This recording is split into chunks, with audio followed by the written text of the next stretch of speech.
마음쉼터 구독자 여러분, 안녕하세요. 오늘 여러분께 들려드릴 이야기는 남편의 첫사랑과 함께 사고를 당했습니다입니다. 남편은 그녀를 안고 VIP 병실로 향했고, 저는 복도의 차가운 이동 침대에 버려졌죠. 저는 지독한 선물을 하나 남기고 흔적도 없이 사라졌습니다. 뒤늦게 모든 게 거짓이었음을 알게 된 그에게서 부재중 전화 333통이 와 있더군요. 저는 답장했습니다. 잘못 거셨어요. 그날 밤 하늘에 구멍이라도 뚫린 듯 비가 쏟아졌습니다. 빗방울은 조용한 밤을 찢어버릴 듯 세차게 차창을 두드렸죠. 저는 뒷좌석에서 이 고급 세단 안에 어색하기 짝이 없는 분위기에 방해가 되지 않으려 최대한 몸을 웅크리고 있었습니다. 운전석에는 제 남편 이준혁이 앉아 있었지만 우리 사이의 거리는 마치 다른 차원에 있는 것처럼 아득하게 멀었습니다. 그리고 아내인 제 자리여야 할 조수석에는 서연아가 앉아 있었죠. 그녀는 피아니스트이자 준혁의 뼛속 깊이 새겨진 첫사랑이었습니다. 남편이 마치 깨지기 쉬운 보물처럼 애지중지하는 여자였죠. 연아가 고개를 돌려 저를 보았습니다. 촉촉하게 젖은 눈망울, 꿀처럼 달콤했지만 이상하게 귀에 거슬리는 목소리로 말했죠. 언니, 춥지 않으세요? 준혁 씨한테 히터 온도 좀 올려달라고 할까요? 자꾸 떠시는 것 같아서요. 옷을 너무 얇게 입으셨나 봐요. 준혁이 백미러로 저를 힐끗 쳐다봤습니다. 저와 마주친 그의 눈빛은 얼음장처럼 차가웠고 그는 퉁명스럽게 한마디 툭 던졌습니다. 저 사람은 시골에서 비바람 맞고 자라서 괜찮아. 살도 두툼해서 추위 같은 거 안 타. 넌 내 손가락이나 신경 써. 관절 시리면 큰일 나니까. 저는 고개를 푹 숙였습니다. 낡은 옷자락을 쥔 손에 힘이 들어갔고 날카로운 칼날이 제 자존심을 베는 듯 했습니다. 그의 눈에 제 인내는 당연한 것이고 보살핌 따위 필요 없는 길가의 잡초 같은 본능일 뿐이었습니다. 차는 하얀 빗줄기를 뚫고 질주했습니다. 스피커에서 흘러나오는 감미로운 클래식 음악도 제 가슴을 짓누르는 숨막히는 침묵을 이기지는 못했습니다. 그때 갑자기 눈부신 헤드라이트 불빛이 시야를 덮쳤고 트럭의 경적이 밤의 정적을 찢었습니다. 그리고 귀를 찢는 듯한 급브레이크 소리가 들렸죠. 제 눈앞의 세상이 온통 뒤집혔습니다. 끔찍한 충돌음과 함께 쇠가 뒤틀리는 소름 끼치는 소리가 울려 퍼졌습니다. 저는 앞으로 세게 튕겨나가 운전석에 머리를 부딪혔다가 다시 제자리로 내동댕 잊혀졌습니다. 얼굴에서 찌르는 듯한 고통이 느껴졌고 따뜻한 액체가 뺨을 타고 줄줄 흐르는 것이 느껴졌습니다. 비릿한 피 냄새가 코를 찔렀고 창문은 산산조각이 났습니다. 날카로운 유리 파편이 수천 개의 바늘처럼 제 살칼에 박혔습니다. 어지러운 와중에도 간신히 눈을 뜨자 빗소리와 고통스러운 신음소리만 들렸습니다. 준혁 씨, 살려줘요. 연아의 가냘픈 목소리가 앞에서 들려왔습니다. 저는 준혁이 미친 듯이 조수석 문을 두드리는 것을 보았습니다. 그의 얼굴은 넋이 나간 채 극심한 공포에 사로잡혀 있었습니다.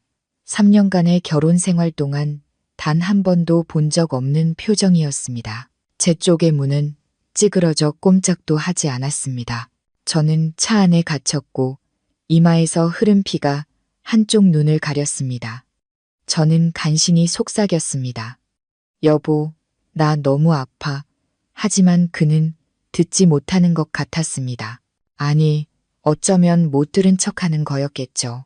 그는 온 힘을 다해 조수석 문을 비틀어 열고는 마치 그녀가 사라지기라도 할 것처럼 연아를 끌어안았습니다.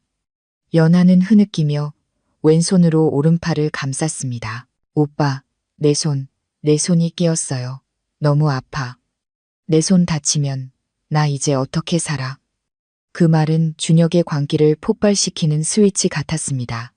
그는 막 도착한 구조대원들을 향해 소리쳤습니다. 이 여자부터 구해줘요. 빨리. 이 사람은 피아니스트란 말입니다. 손에 절대 문제 생기면 안 돼요. 한 구조대원이 손전등으로 뒷좌석을 비추다 피투성이가 된 채 가쁜 숨을 몰아쉬는 저를 발견했습니다. 그는 망설이며 말했죠. 선생님, 뒷좌석에 계신 분이 머리를 다쳐서 피를 너무 많이 흘립니다. 더 위급해 보이는데요. 하지만 준혁은 그 말을 냉혹하게 잘라버렸습니다. 아마 제 숨이 멎는 마지막 순간까지도 잊지 못할 한마디였습니다. 연하부터 구해요. 뒤에 있는 저 여자는 살가죽이 두꺼워서 얼굴 좀 다쳐도 안 죽어. 연하 손이 저 여자 목숨보다 중요하다고 몰라요? 그 순간 제 심장이 ඈ는 것 같았습니다. 육체적 고통은 온데간데 없이 사라지고 정신을 갉아먹는 아픔이 온몸의 세포 하나하나로 퍼져나갔습니다. 결국 그의 저울 위에서 고상한 음악을 연주하는 애인의 두 손은 법적인 아내인 제 목숨보다 만 배는 더 가치가 있었던 겁니다. 저는 찌그러진 좌석 틈으로 준혁이 연하를 안아 차 밖으로 옮기며 차가운 빗방울로부터 그녀를 보호하는 모습을 보았습니다. 그리고 저는 짙게 퍼지는 기름 냄새와 어둠 속에 홀로 남겨졌죠. 저는 그곳에 누워 있었습니다. 빗물이 눈물, 그리고 입술 위 핏물과 섞여 짰습니다. 저는 웃었습니다. 비참하고 일그러진 미소였죠. 나는 그의 인생에서 무엇이었을까? 아내였을까? 아니면 싸구려 물건이었을까? 고장나면 고치고 못 고치면 버리는. 구급차 사이렌 소리가 멀어져 갔습니다. 제 남편과 그가 사랑하는 여자를 태우고 부서진 자존심의 파편들과 함께 저를 다음 차를 기다리도록 내버려 둔 채 의식이 점점 흐려지며 어둠 속으로 빠져들었습니다. 적어도 그곳에서는 제 심장을 갈기갈기 찢는 잔인한 말들을 더는 듣지 않아도 됐으니까요. 정신을 차려보니 병원이었습니다. 푹신한 침대도 최신 의료기기도 없는 곳이었죠. 저는 응급실 복도에 임시로 놓인 차가운 이동 침대 위에 누워 있었습니다. 주위는 고통에 신음하는 환자들과 가족을 애타게 부르는 소리, 의사와 간호사들의 분주한 발걸음 소리로 가득했습니다. 천장의 하얀 형광등은 고통으로 부어오른 제 눈을 조롱하듯 깜빡거렸습니다. 손을 들어 얼굴을 만져보니 오른쪽 얼굴의 절반을 덮은 두꺼운 붕대가 느껴졌습니다. 욱신거리는 통증은 지난밤의 사고가, 그리고 준혁의 잔인함이 현실이었음을 일깨워 주었습니다. 지친 기색이 역력한 젊은 인턴 간호사가 지나가다 제가 깨어난 것을 보고 걸음을 멈췄습니다. 그녀는 몸이 건조한 목소리로 말했죠. 깨어나셨네요. 유리 파편이 눈에 안 들어간 게 다행이에요. 하지만 상처가 아주 깊어서 흉터는 크게 남을 겁니다. 그런데 보호자는 어디 계세요? 어젯밤부터 아무도 와서 병원비를 수납하지 않으시던데. 간호사의 질문은 비수처럼 제 가슴에 꽂혔습니다. 보호자, 제 남편은 지금쯤 다른 사람의 병상을 지키고 있겠죠. 제가 미처 입을 열기도 전에 복도 끝에서 고급스러운 차림의 한 여인이 허둥지둥 달려왔습니다. 시어머니 윤 여사였습니다. 그녀는 값비싼 실크 옷에 명품 가방을 들었지만 얼굴에는 살기가 가득했습니다. 윤 여사를 본 간호사는 슬그머니 옆으로 비켜섰습니다. 저는 그녀가 제 생사를 확인하러 온 줄 알았습니다. 그래도 3년 동안 어머니라고 부른 사람이었으니까요. 하지만 아니었습니다. 그녀는 제 침대로 달려와 제 얼굴의 상처는 쳐다보지도 않고 제 얼굴에 대고 소리를 질렀습니다. 이 재수 없는 것, 도대체 어떻게 했길래 사고가 나게 만들어? 너는 뒤에 앉아서 연하를 보호해 줘야 할 것 아니야.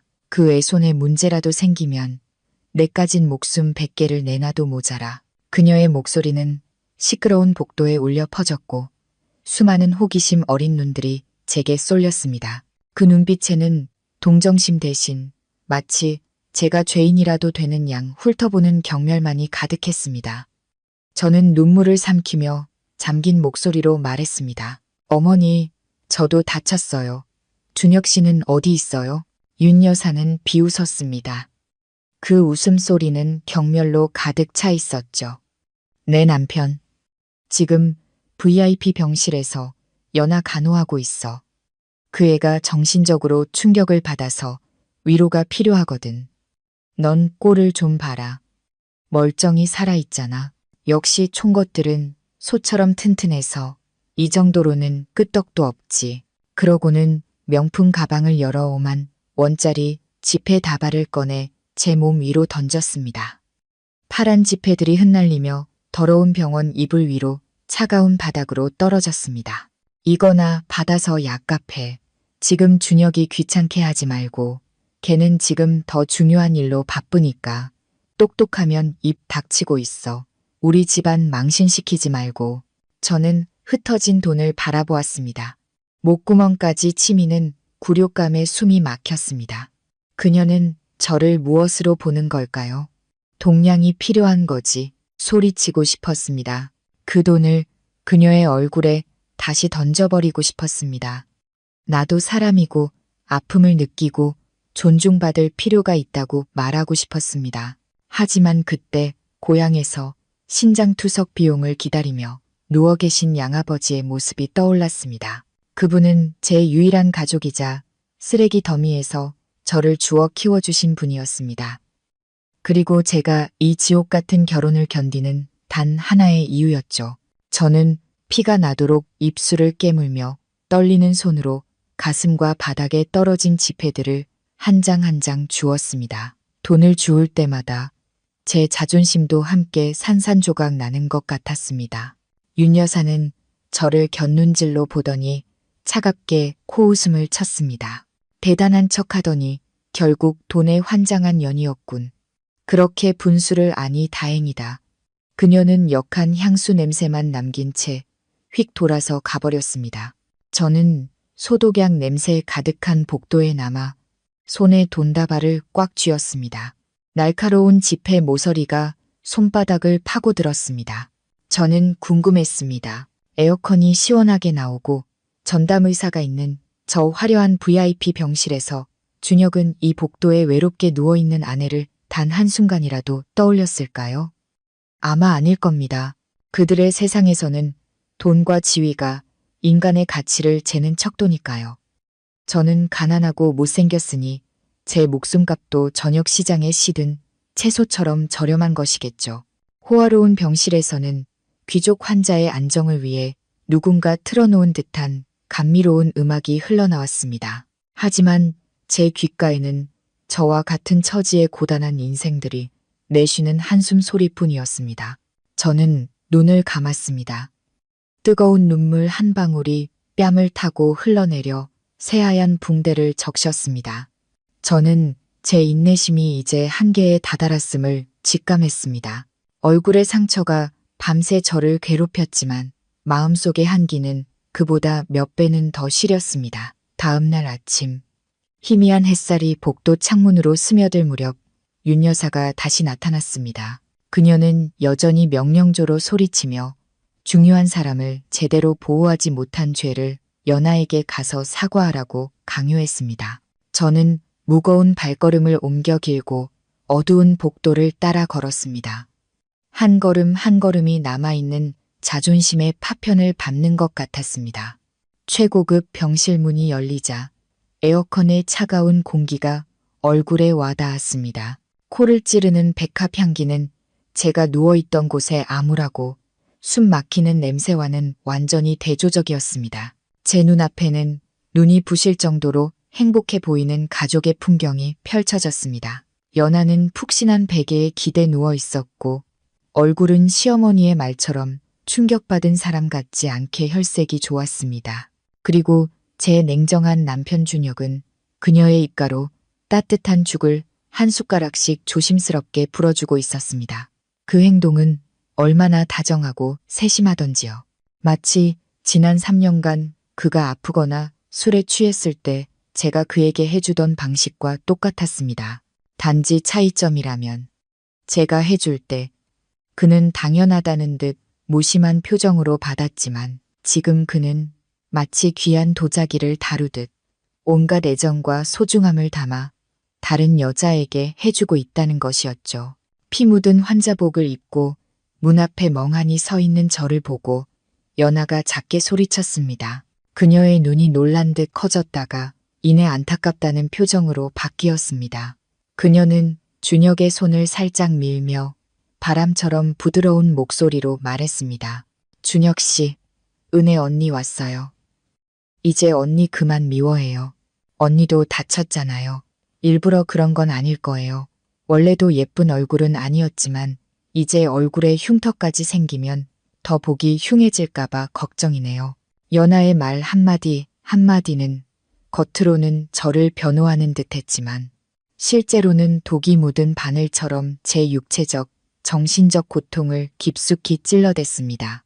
그녀는 교묘하게 저의 못생김을 상기시켰고 저를 동정받아 마땅하지만 동시에 죄 많은 사람으로 만들었습니다. 저는 약간의 공정함이라도 혹은 적어도 침묵이라도 기대하며 준혁을 바라봤지만 그는 저를 힐끗 쳐다볼 뿐 다시 죽을 적기 시작했습니다. 그의 목소리는 차갑고 잔인하게 울려 퍼졌습니다. 내가 왜 그런 애한테 신경 써서 피곤하게 그래? 쟤는 원래 못생겼어. 흉터 하나 더 생기나 마나 무슨 차이가 있겠어. 내 손이 무사한 게 중요하지. 다른 건 신경 쓸 가치도 없어. 신경 쓸 가치도 없어. 그 5글자는 거대한 망치처럼 제 머리를 내리쳐 부부의 정에 대한 마지막 희망마저 산산조각 냈습니다. 저는 얼굴에 두꺼운 붕대를 만졌습니다. 어머니의 유언에 따라 진짜 모습을 감추기 위해 항상 두껍게 바르던 분장 아래 제 본 모습이 있었습니다. 수년 동안 저는 못생긴 껍데기 속에서 사는 것을 받아들였고 진정한 사랑을 찾기 위해 경멸의 시선을 견뎌냈습니다. 하지만 결국 제가 받은 것은 끝없는 경멸뿐이었습니다. 저는 웃었습니다. 소리 없는 웃음이었지만 가슴을 찢을 듯 씁쓸했습니다. 저는 안으로 들어가지도 시어머니가 요구한 대로 사과하지도 않았습니다. 저는 돌아서서 그 화려하지만 거짓된 공간을 빠르게 빠져나왔습니다. 집으로 가지도 그 차가운 병원 복도로 돌아가지도 않았습니다.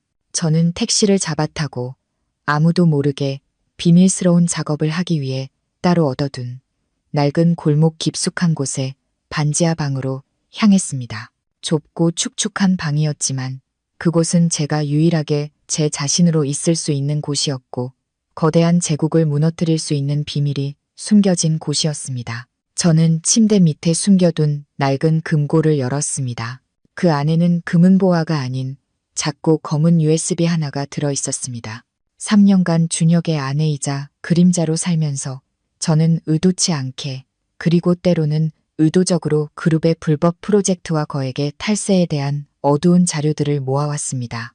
저는 그것을 언젠가 저를 지켜줄 부적으로 혹은 그에게 무슨 일이 생겼을 때 그를 보호하기 위해 간직할 생각이었죠. 하지만 이제 저는 알았습니다.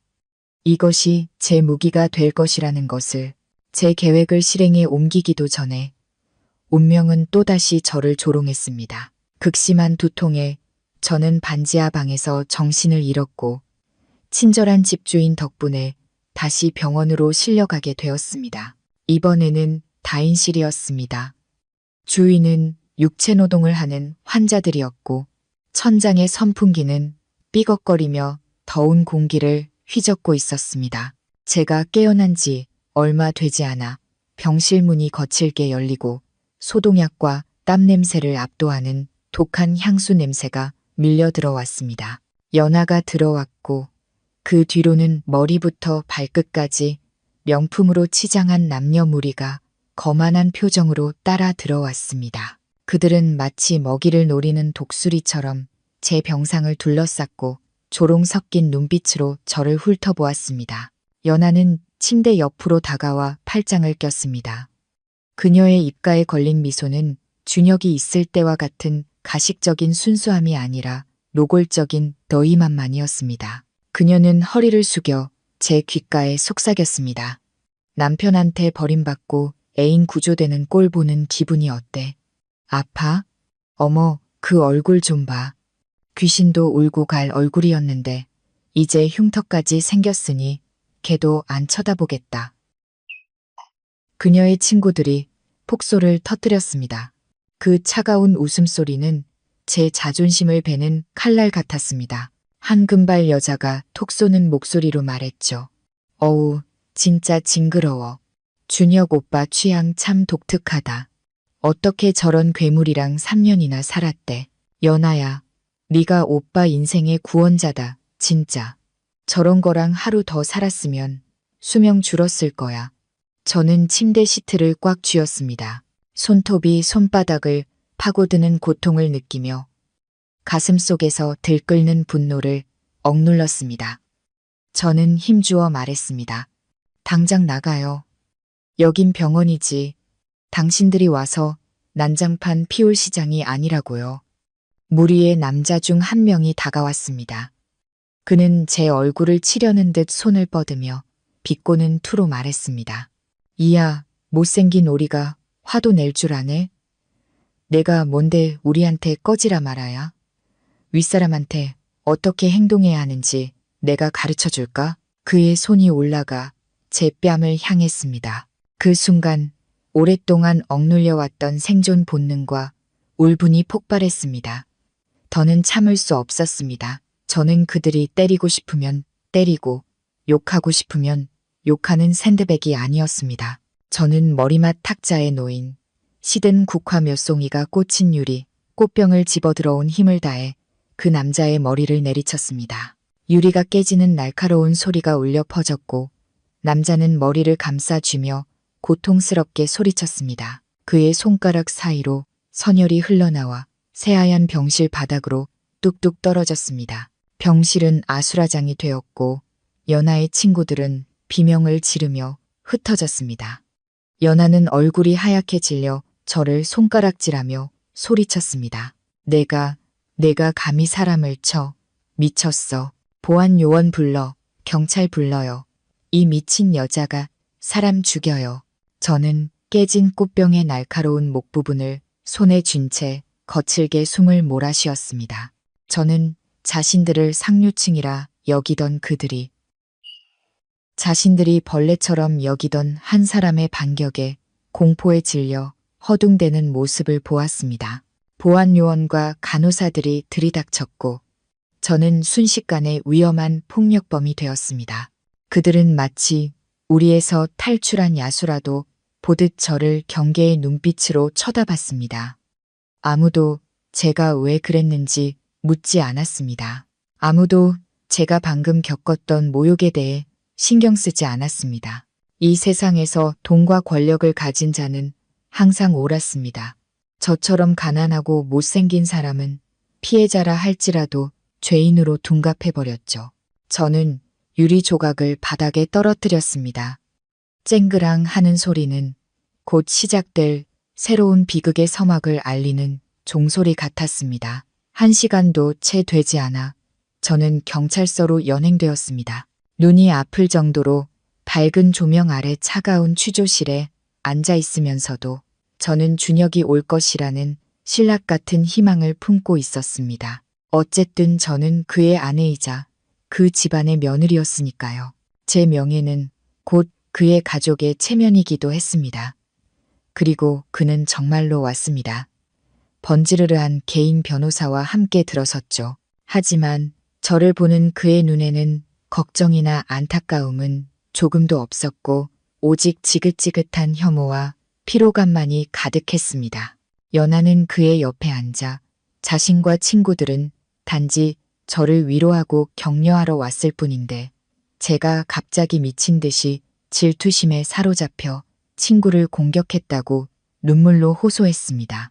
제게 맞은 남자는 붕대를 감은 채 가증스러운 고통의 표정을 지으며 연아의 말에 살을 붙였습니다. 저는 준혁을 보며 떨리는 목소리로 해명했습니다. 그게 아니에요, 여보. 날 믿어줘요.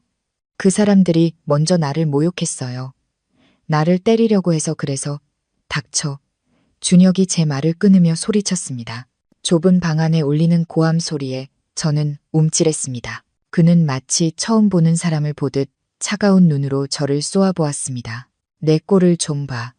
내게 남이 질투할 만한 게 뭐가 있다고 모욕을 해. 연하랑 연하 친구들은 교양 있고 지위 있는 사람들이야. 너 같은 사람하고 시비 걸 만큼 한가하지 않아. 내 그 병적인 질투심이랑 무식한 폭력성, 이제 정말 지긋지긋하다. 그는 경찰관을 향해 마치 폐기물을 버리듯 냉정하고 단호한 목소리로 말했습니다. 경찰관님, 저희 가족은 보석 신청을 하지 않겠습니다.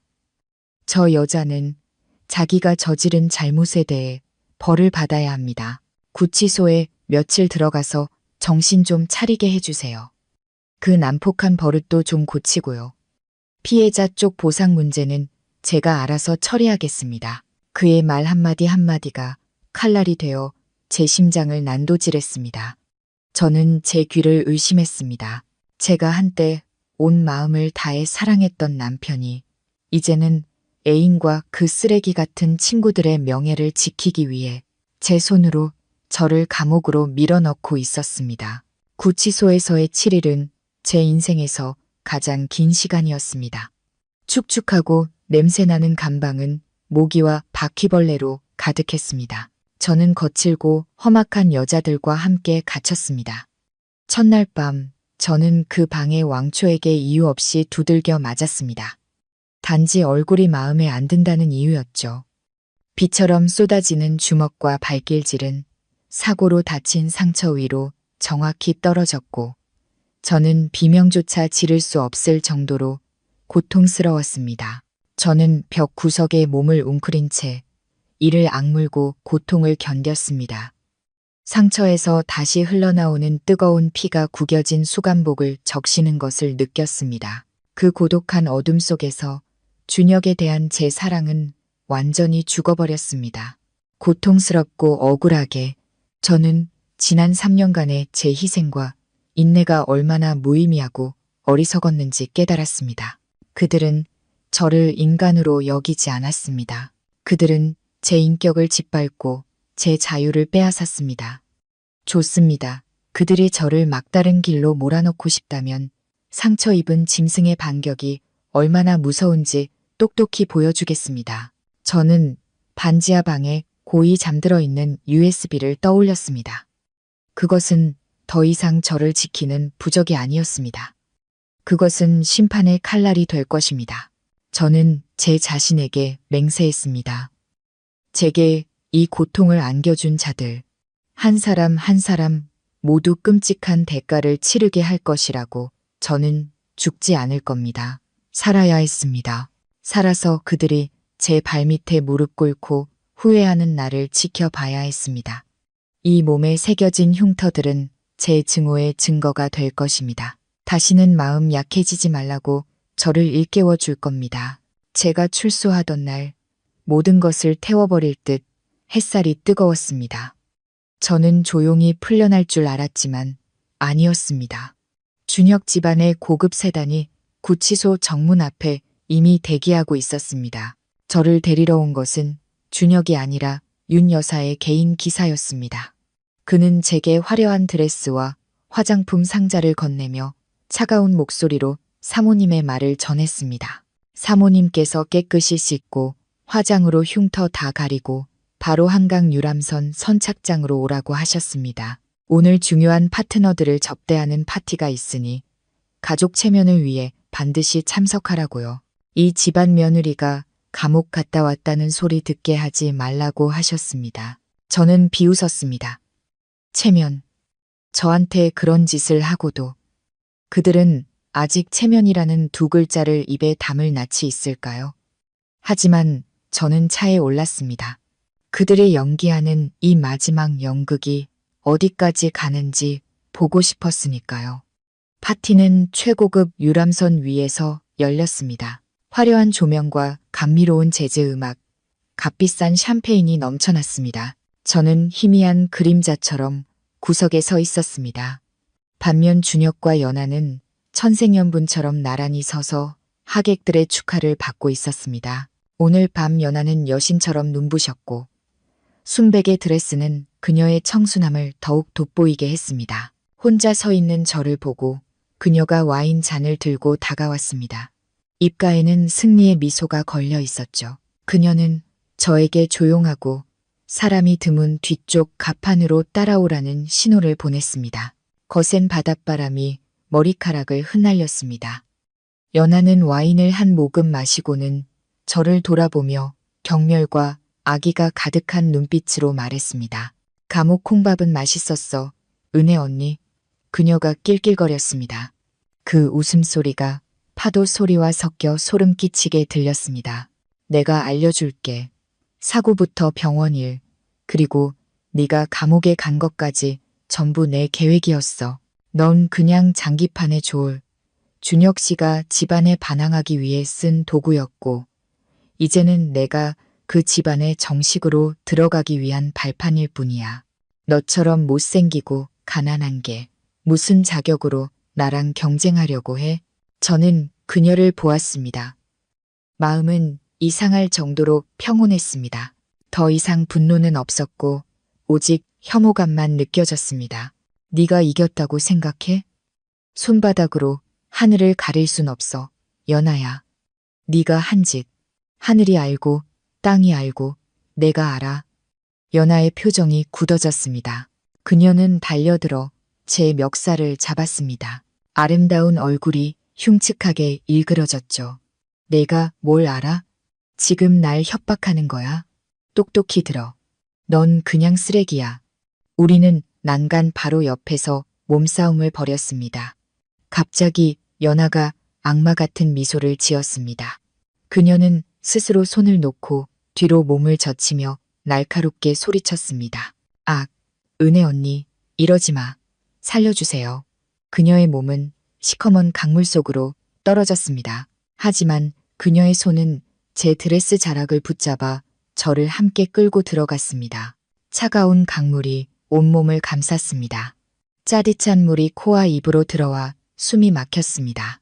저는 물속에서 허우적거리며 수면 위로 올라가려고 애썼습니다. 유람선 위에서 한 그림자가 어둠을 가르며 뛰어내렸습니다. 준혁이었습니다. 그는 무서운 속도로 우리 쪽으로 헤엄쳐 왔습니다. 그 생사의 순간에 저는 어리석게도 그가 저를 봐주길 바랐습니다. 거센 물살 속에서 허우적대는 아내를. 하지만 아니었습니다. 또다시 같은 시나리오가 반복되었습니다. 그는 저를 망설임 없이 스쳐 지나가 멀리서 발버둥치는 척하는 연하에게로 향했습니다.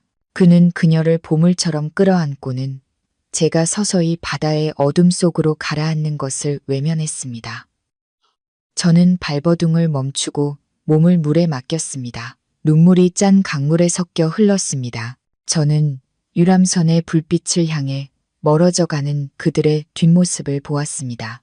마음이 얼어붙었습니다. 이 세상, 그리고 이 남자의 저를 묶어두었던 마지막 끈이 공식적으로 끊어졌습니다. 오늘 밤 과거의 박은혜는 죽었습니다. 눈먼 사랑과 어리석은 희생과 함께 깊은 강바닥에 잠겼습니다. 저는 몸에 힘을 빼고 물살에 몸을 맡겼습니다. 그때 거칠고 굳은 살이 박인 손이 제 옷깃을 움켜쥐고 수면 위로 강하게 끌어올렸습니다. 저는 격렬하게 기침을 했고 폐는 공기를 갈망하며 터질 것 같았습니다. 저를 구해준 사람은 늙은 어부였습니다. 세월의 흔적이 깊게 새겨진 얼굴이었죠.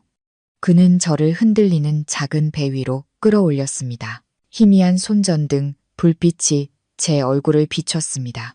그는 잠시 멈칫하더니 눈을 가늘게 뜨고 저를 빤히 쳐다보다가 호탕한 목소리로 말했습니다. 세상에, 아가씨, 사람이요, 인어요.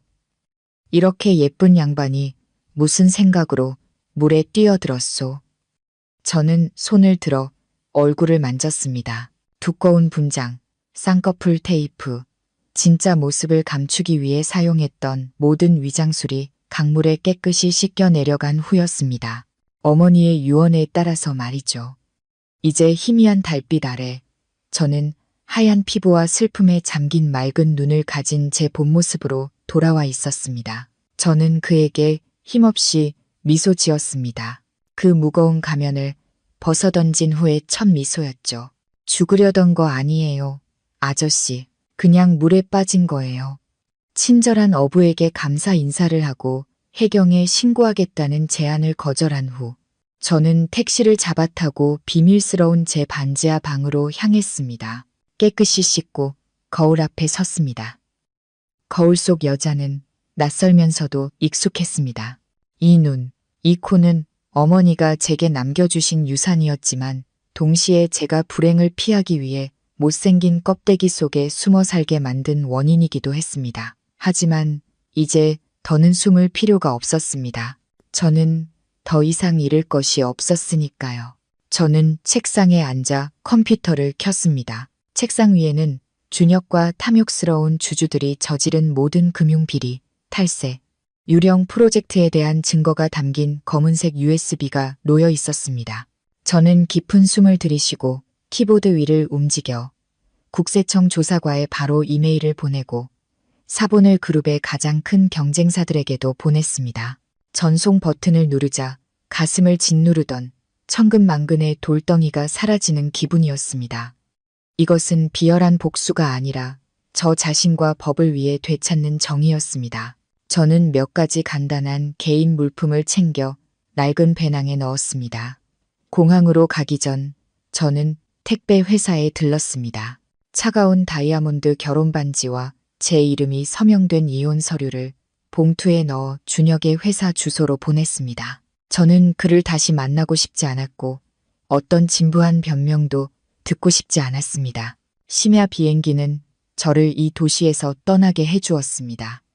고통스러운 과거와 저를 함부로 대한 자들에게 곧 닥칠 거대한 폭풍을 뒤로한 채 밤의 인천국제공항은 여전히 사람들로 붐볐습니다. 저는 심플한 리넨 원피스를 입고 머리를 높게 묶어 단아한 이마와 꾸밈없는 얼굴을 드러냈습니다.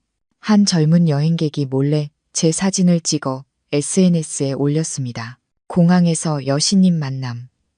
무보정 미모가 이 정도라니 이건 진짜다. I have fun. 제가 비행기에 앉아있는 몇 시간 만에 그 사진은 걷잡을 수 없는 속도로 퍼져나가 모든 온라인 커뮤니티에 뜨거운 화제가 되었습니다. 네티즌 수사대는 놀라운 능력으로 사실들을 꿰맞추기 시작했습니다. 그들은 공항의 아름다운 여성 사진과 최근 떠들썩했던 재벌가의 불륜 스캔들 정보를 연결했죠. 진실이 밝혀지자 여론은 폭발했습니다. 이 여신님이 바로 못생기고 촌스럽다고 비난받던 남편과 시어머니에게 버림받고 피아니스트 첫사랑에게 남편을 빼앗긴 바로 그 아내였던 것입니다. 동정과 분노의 댓글이 쏟아졌습니다. 세상에 이렇게 예쁜 아내를 두고 못생겼다고? 저 남편 눈에 문제 있나? 진짜 있을 때 잘하지. 놓치고 후회해도 소용없다. 어머니와의 약속 때문에 일부러 못생기게 꾸몄다던데 시댁이 너무했네.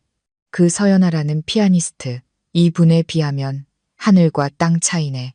저 고고한 분위기 좀 봐.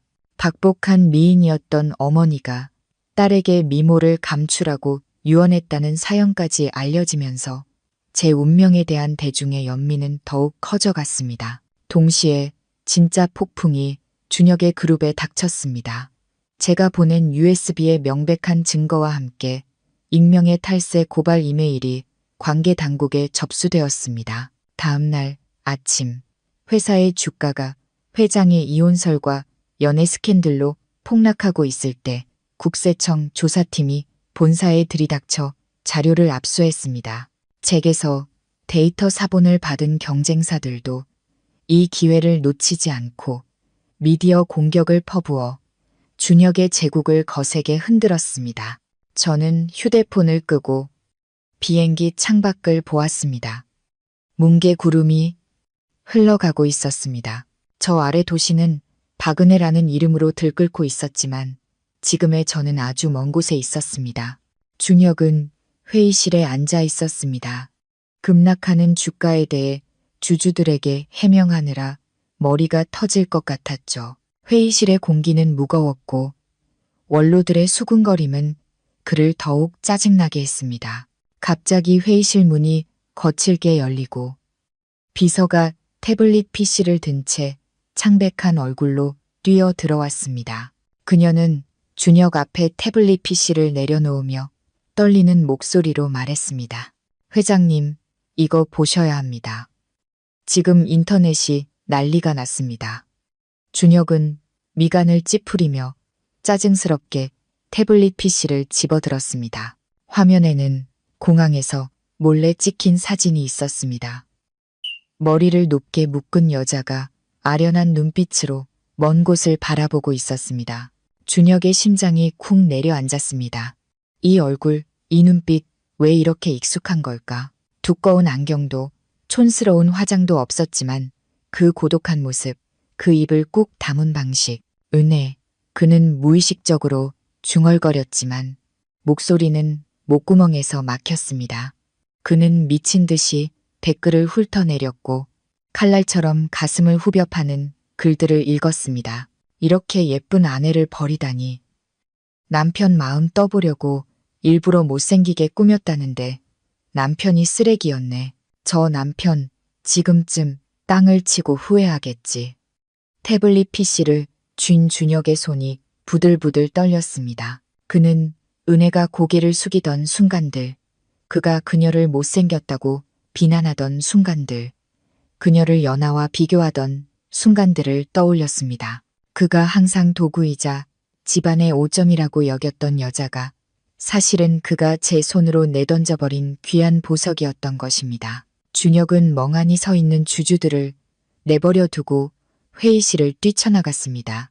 그는 사무실로 달려가 문을 잠그고 떨리는 손으로 그날 병원의 CCTV 영상을 다시 돌려보았습니다.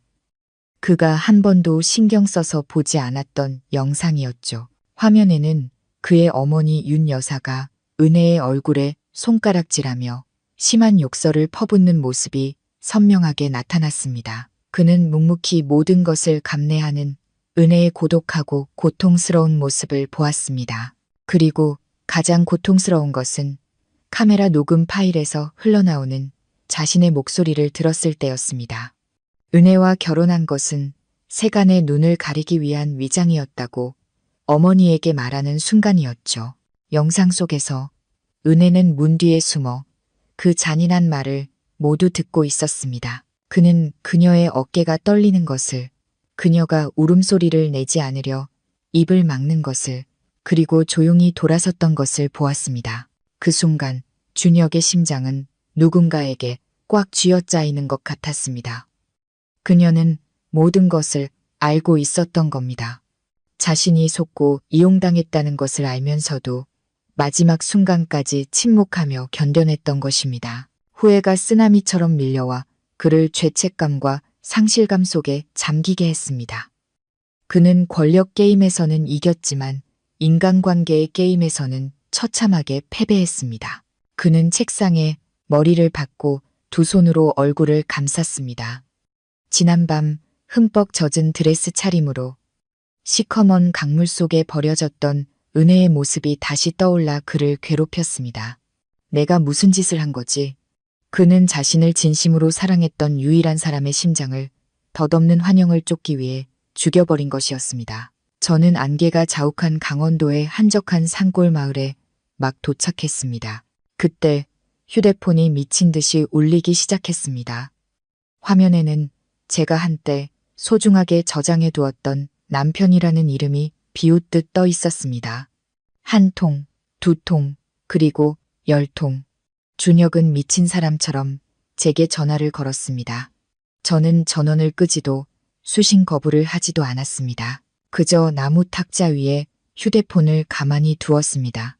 화면이 밝아졌다가 다시 꺼지는 것을 바라보면서 마치 이 결혼에 대한 제 희망이 그렇게 꺼져버렸던 것처럼 333번째 부재중 전화가 찍혔을 때 저는 휴대폰을 들었습니다. 전화를 받지 않고 짧고 차가운 문자 메시지 한 줄을 보냈습니다. 잘못 거셨어요. 그 세 글자는 단순한 거절이 아니었습니다. 과거에 대한 완전한 부정이었습니다. 박은혜라는 이름에 못생기고 순종적이었던 그의 아내는 더 이상 존재하지 않았습니다. 지금 이 휴대폰을 들고 있는 사람은 완전히 다른 은혜였습니다. 그리고 이 은혜에게 준혁은 그저 스쳐 지나간 낯선 사람일 뿐이었습니다. 전화기 저편에서 준혁은 문자 메시지를 멍하니 바라보았습니다. 온몸에 피가 굳는 것 같았습니다. 잘못 거셨어요. 그녀는 욕을 하지도 원망하지도 않았습니다. 그저 깃털처럼 가볍게 그를 자신의 인생에서 지워버렸습니다. 그녀의 침묵과 단호함은 그 어떤 저주보다 잔인했습니다. 동시에 사무실 전화벨이 요란하게 울렸습니다. 비서의 다급한 노크 소리가 들렸죠. 회장님, 큰일 났습니다. 국세청에서 소환장이 왔습니다. 지난 3년간 회사가 비자금을 조성하고 탈세한 혐의에 대한 증거가 모두 확보되었다고 합니다. 그들이 가진 자료가 우리 내부장부와 완벽하게 일치한다고 합니다. 준혁의 손에서 휴대폰이 바닥으로 떨어지며 화면에 금이 갔습니다. 그는 모든 것을 깨달았습니다.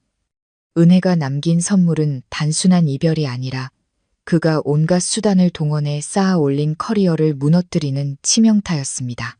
그녀는 그의 코앞에서 그가 연하에게 정신이 팔려 그녀를 쓸모없다고 비난하는 동안 조용히 증거를 모으고 있었던 것입니다. 그때의 연하가 허둥지둥 뛰어 들어왔습니다. 아름다운 얼굴은 공포로 일그러져 있었지만 그것은 준혁을 위한 걱정이 아니라 자기 자신을 위한 것이었습니다.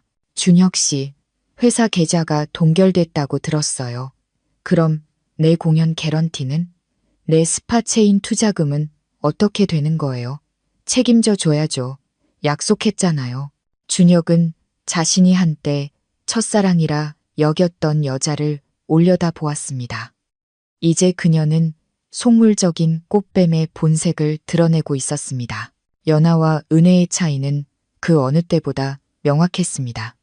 한쪽은 탐욕스럽고 이기적이었고 다른 한쪽은 묵묵히 희생했지만 돌아설 때는 칼같이 단호했습니다. 그는 웃었습니다.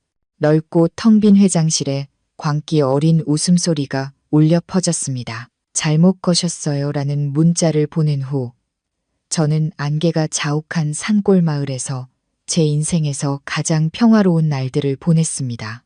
더 이상 시어머니의 잔소리도 남편의 차가운 눈빛도 연하라는 여자의 가식적인 얼굴도 볼 필요가 없었습니다. 저는 산빛 아래 아슬아슬하게 자리 잡은 작은 통나무 집을 빌렸습니다. 매일 아침 일찍 일어나 구름이 흘러가는 것을 보고 오후에는 이제를 들고 계곡가에 앉아 오랫동안 놓치고 살았던 소박한 삶의 아름다움을 스케치했습니다.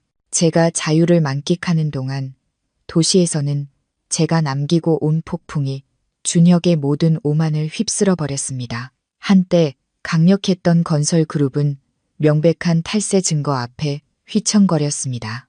주가는 끝없이 폭락했고 주주들은 앞다투어 자금을 회수하려 했습니다. 준혁은 사무실에 틀어박혀 어지러운 서류 더미와 담배꽁초로 가득 찬 재떨이 속에서 살았습니다.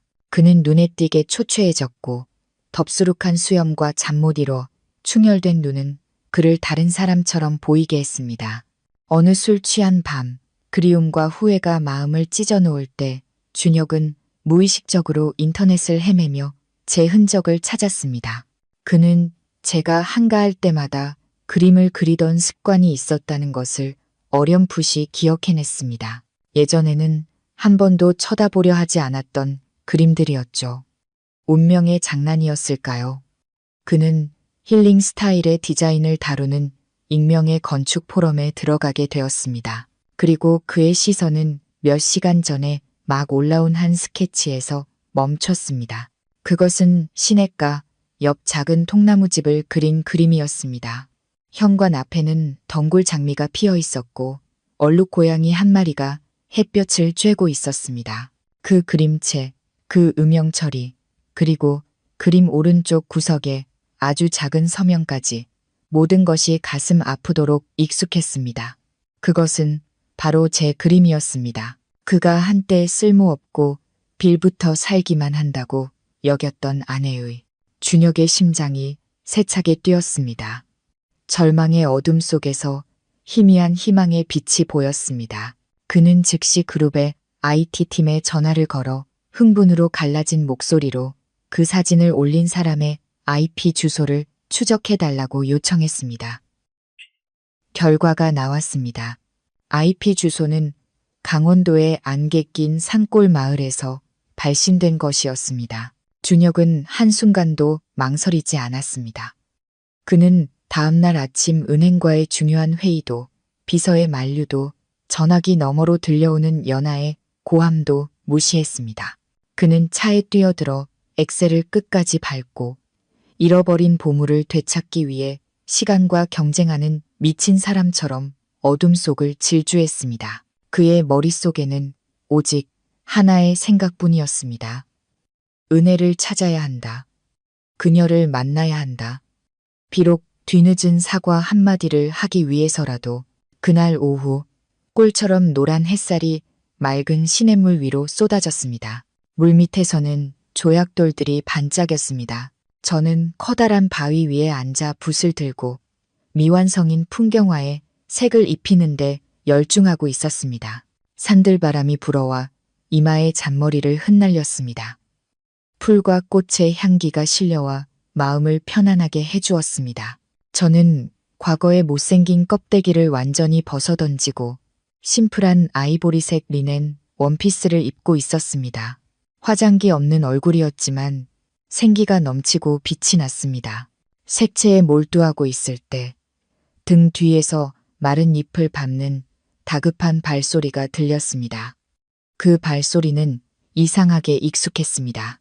그것은 문 앞에서 밤새 누군가를 기다리던 아픈 기억을 떠올리게 했습니다. 제가 고개를 돌렸을 때 입가의 미소는 사라지고 그 자리에는 놀라움으로 굳어버린 표정만이 남았습니다. 준혁이 서 있었습니다. 저와 불과 몇 걸음 떨어진 곳에. 하지만 그는 몹시 비참해 보였습니다. 구겨진 정장, 흑투성이, 구두, 수십 년은 늙어버린 듯한 초췌하고 탄 얼굴. 그는 제 진짜 얼굴에 시선을 고정한 채 마치 자신의 눈을 믿을 수 없다는 듯 저를 뚫어지게 쳐다봤습니다. 그의 눈에는 놀라움, 후회, 고통, 그리고 광적인 집착이 뒤섞여 있었습니다. 은혜. 그가 갈라지고 떨리는 목소리로 말했습니다. 당신이었구나. 정말 당신이었어. 당신, 너무 아름다워. 그는 마치 제가 진짜 사람인지 환영인지 확인하려는 듯 제 얼굴을 만지려 다가왔습니다. 저는 서둘러 뒤로 물러나며 그의 뻗어오는 손을 뿌리쳤습니다. 제 눈빛은 천년 묵은 얼음처럼 차가워졌습니다. 사람 잘못 보셨어요. 당신, 아내 박은혜. 그 못생기고 촌스러웠던 여자는 그날 밤 바다에 빠져 죽었어요. 지금의 저는 당신과 아무 상관없는 사람이에요. 저의 단호한 거절에 준혁은 멈칫했습니다. 그의 손은 허공에서 헤매다 힘없이 아래로 떨어졌습니다. 내가 잘못했어. 은혜 씨, 당신을 얼마나 찾아다녔는지 몰라. CCTV 다 봤어. 당신이 얼마나 힘들었을지 다 알아. 제발 해명할 기회, 만회할 기회를 줘. 준혁은 차가운 바위 위에 무릎을 꿇고 붉게 충혈된 눈으로 저를 애원하듯 쳐다봤습니다. 한때 오만하고 냉정했던 남자가 제 발밑에 무릎 꿇고 있는 모습은 우스꽝스러우면서도 씁쓸했습니다. 저는 아무런 감흥 없이 그를 바라보았습니다. 모든 것을 잃고 나서야 소중함을 깨달은 한 남자에 대한 연민뿐이었습니다. 일어나요. 당신의 비싼 옷 더럽히지 말고. 저는 도구를 가방에 챙기며 이상할 정도로 평온한 목소리로 말했습니다. 우리 사이는 당신이 내 목숨 대신 그녀의 손을 선택한 그 순간 끝났어요. 이혼 서류는 보냈고 결혼 반지도 돌려줬어요. 우린 이제 남이에요. 돌아가세요. 제 삶을 방해하지 말아주세요. 하지만 준혁은 포기하지 않았습니다. 그는 작은 통나무집까지 저를 따라오며 끊임없이 약속과 보상 계획에 대해 이야기했습니다. 그는 연하를 회사에서 내쫓았고 그녀와의 모든 관계를 끊었다고 했습니다. 그룹 지분의 절반을 제 명의로 넘겨주고 언론 앞에서 공개적으로 사과하고 모든 것을 다시 시작하겠다고 했습니다. 어머니도 자신이 막을 테니 다시는 제게 상처 주지 못하게 하겠다고 약속했습니다. 돌아와줘, 은혜야. 내 남은 인생 전부를 바쳐서 당신에게 속죄할게. 저는 집 현관 앞에서 걸음을 멈추고 그의 눈을 똑바로 쳐다보며 소리내어 웃었습니다. 제 웃음소리는 고요한 산속에 울려 퍼지며 씁쓸하고 비꼬는 듯 들렸습니다. 속죄? 당신의 돈과 지분이 내 3년의 청춘을 짓밟힌 내 자존심을 되살 수 있다고 생각해요.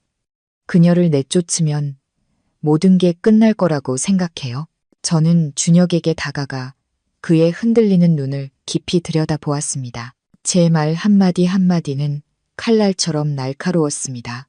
이준혁 씨, 당신이 나에게 돌아오고 싶은 건 정말 나를 사랑해서예요. 아니면 너덜너덜해진 당신의 명예를 지켜줄 방패가 필요해서예요. 흔들리는 회장 자리를 지켜줄 복덩이 아내가 필요한 건가요? 아니면 세상 사람들에게 당신이 관대하고 뉘우칠 줄 아는 남자라는 걸 보여주기 위한 배경이 필요한 건가요? 준혁의 얼굴이 창백해졌습니다. 그는 더듬거렸죠. 아, 아니야. 진심이야. 제가 그의 말을 잘랐습니다. 진심? 당신의 진심은 너무 값싸요. 옛날에 당신은 내가 못생기고 순종적이라서 결혼했죠. 가족에게 반항하고 그 고상한 피아니스트와의 사랑을 지키기 위한 완벽한 도구였으니까. 이제 내가 아름답고 가치가 있으니 당신의 장신구가 되기 위해 돌아오라고요. 당신은 나를 뭐라고 생각하는 거예요? 마음대로 쓰고 버리는 물건? 준혁은 할 말을 잃었습니다. 저의 적나라한 말들은 그 자신조차 인정하고 싶지 않았을 이기심과 계산을 파헤쳐 버렸습니다. 저는 경멸 어린 눈으로 그를 보았습니다. 돌아가요. 소란 피워서 경찰 부르게 하지 말고. 그리고 이거 하나만 기억해요. 과거의 나는 죽었어요. 그리고 지금의 나를 당신은 그림자조차 만질 자격이 없어요. 저는 집으로 들어가 바람 부는 현관에 멍하니 서 있는 준혁을 내버려 둔 채 문을 세게 닫았습니다. 문에 등을 기댄 채 밖에서 들려오는 그의 무거운 발소리를 들었습니다. 제 마음은 잔잔했습니다. 그가 쉽게 포기하지 않으리라는 것을 알았지만 돌처럼 굳어버린 제 마음을 녹일 수 있는 약속은 세상에 없다는 것도 알았습니다. 그리고 이 작은 마을의 평화는 공식적으로 깨졌습니다. 다음 날 연하가 나타났기 때문입니다. 그녀는 뉘우침이 아니라 모든 것을 잃은 자의 광기를 품고 이곳을 찾아왔습니다. 준혁에게서 지원이 끊기고 스캔들로 광고 계약이 취소되고 빚쟁이들에게 쫓기게 된 연하는 준혁의 흔적을 쫓아 여기까지 온 것이었습니다. 그녀는 헝클어진 머리와 지저분한 옷차림으로 제 집 마당으로 뛰어들었습니다. 우아했던 피아니스트의 모습은 온데간데 없었죠. 마당에서 빨래를 널고 있는 저를 보자마자 연하는 야수처럼 달려들며 소리쳤습니다. 이 나쁜 년, 여우 같은 것. 일부러 떠나는 척하면서 준혁 씨 마음을 잡으려고 했지. 내가 내 모든 걸 망쳤어. 준혁 씨가 날 버리게 만들었다고 죽여버릴 거야. 내 그 잘난 얼굴을 갈기갈기 찢어서 누굴 유혹할 수 있는지 한번 보자고. 그녀가 날카로운 손톱을 세워 제 얼굴을 핥히려던 순간 한 그림자가 제 앞을 막아섰습니다. 준혁이었습니다. 그는 근처에서 저를 지켜보고 있다가 제때 개입한 것이었죠. 짝! 살을 애는 듯한 소리가 울려 퍼졌습니다. 연하는 준혁의 뺨을 맞고 바닥에 나뒹굴었습니다. 그녀는 뺨을 감싸준 채 한때 자신을 보물처럼 다루던 남자가 이제는 살기 어린 혐오의 눈빛으로 자신을 쳐다보는 것을 믿을 수 없다는 듯 바라보았습니다. 당장 꺼져. 누가 너더러 은혜 씨 몸에 손대라고 했어? 준혁이 으르렁거렸습니다. 그의 목소리가 정원 한 구석을 뒤흔들었습니다. 그는 연하를 손가락으로 가리키고 다른 팔은 여전히 저를 보호하듯 뒤로 뻗고 있었습니다. 내 꼴을 좀 봐. 악독하고 천박한 아줌마랑 다를 게 뭐가 있어. 내가 정말 눈이 멀었지. 너 같은 걸 사랑했다니. 은혜 씨 말이 맞았어. 넌 그녀의 신발끈을 맬 자격도 없어. 내가 널 죽이기 전에 당장 여기서 꺼져. 연하는 바닥에 주저앉아 미친 듯이 웃었습니다. 눈물과 번진 화장으로 얼굴이 엉망이었습니다. 하하, 날 때려. 저 못생긴 년 때문에 날 때린다고. 잊었어? 내 손이 보물이라고 했잖아. 세상에서 나를 가장 사랑한다고 했잖아. 그런데 이제 저 여자를 감싸? 너희 둘 다 사기꾼이야. 짜고 나를 죽이려고 해. 저는 준혁의 등 뒤에서 이 비극적인 연극을 보며 기분이 착잡했습니다. 수년 만에 처음으로 남편에게 보호받고 있었습니다. 다른 사람 앞에서 저를 막아서 주었죠. 하지만 우습게도 그 행동은 모든 것이 너무 늦어버린 뒤, 사랑이 죽고 신뢰가 깨진 뒤에야 일어났습니다.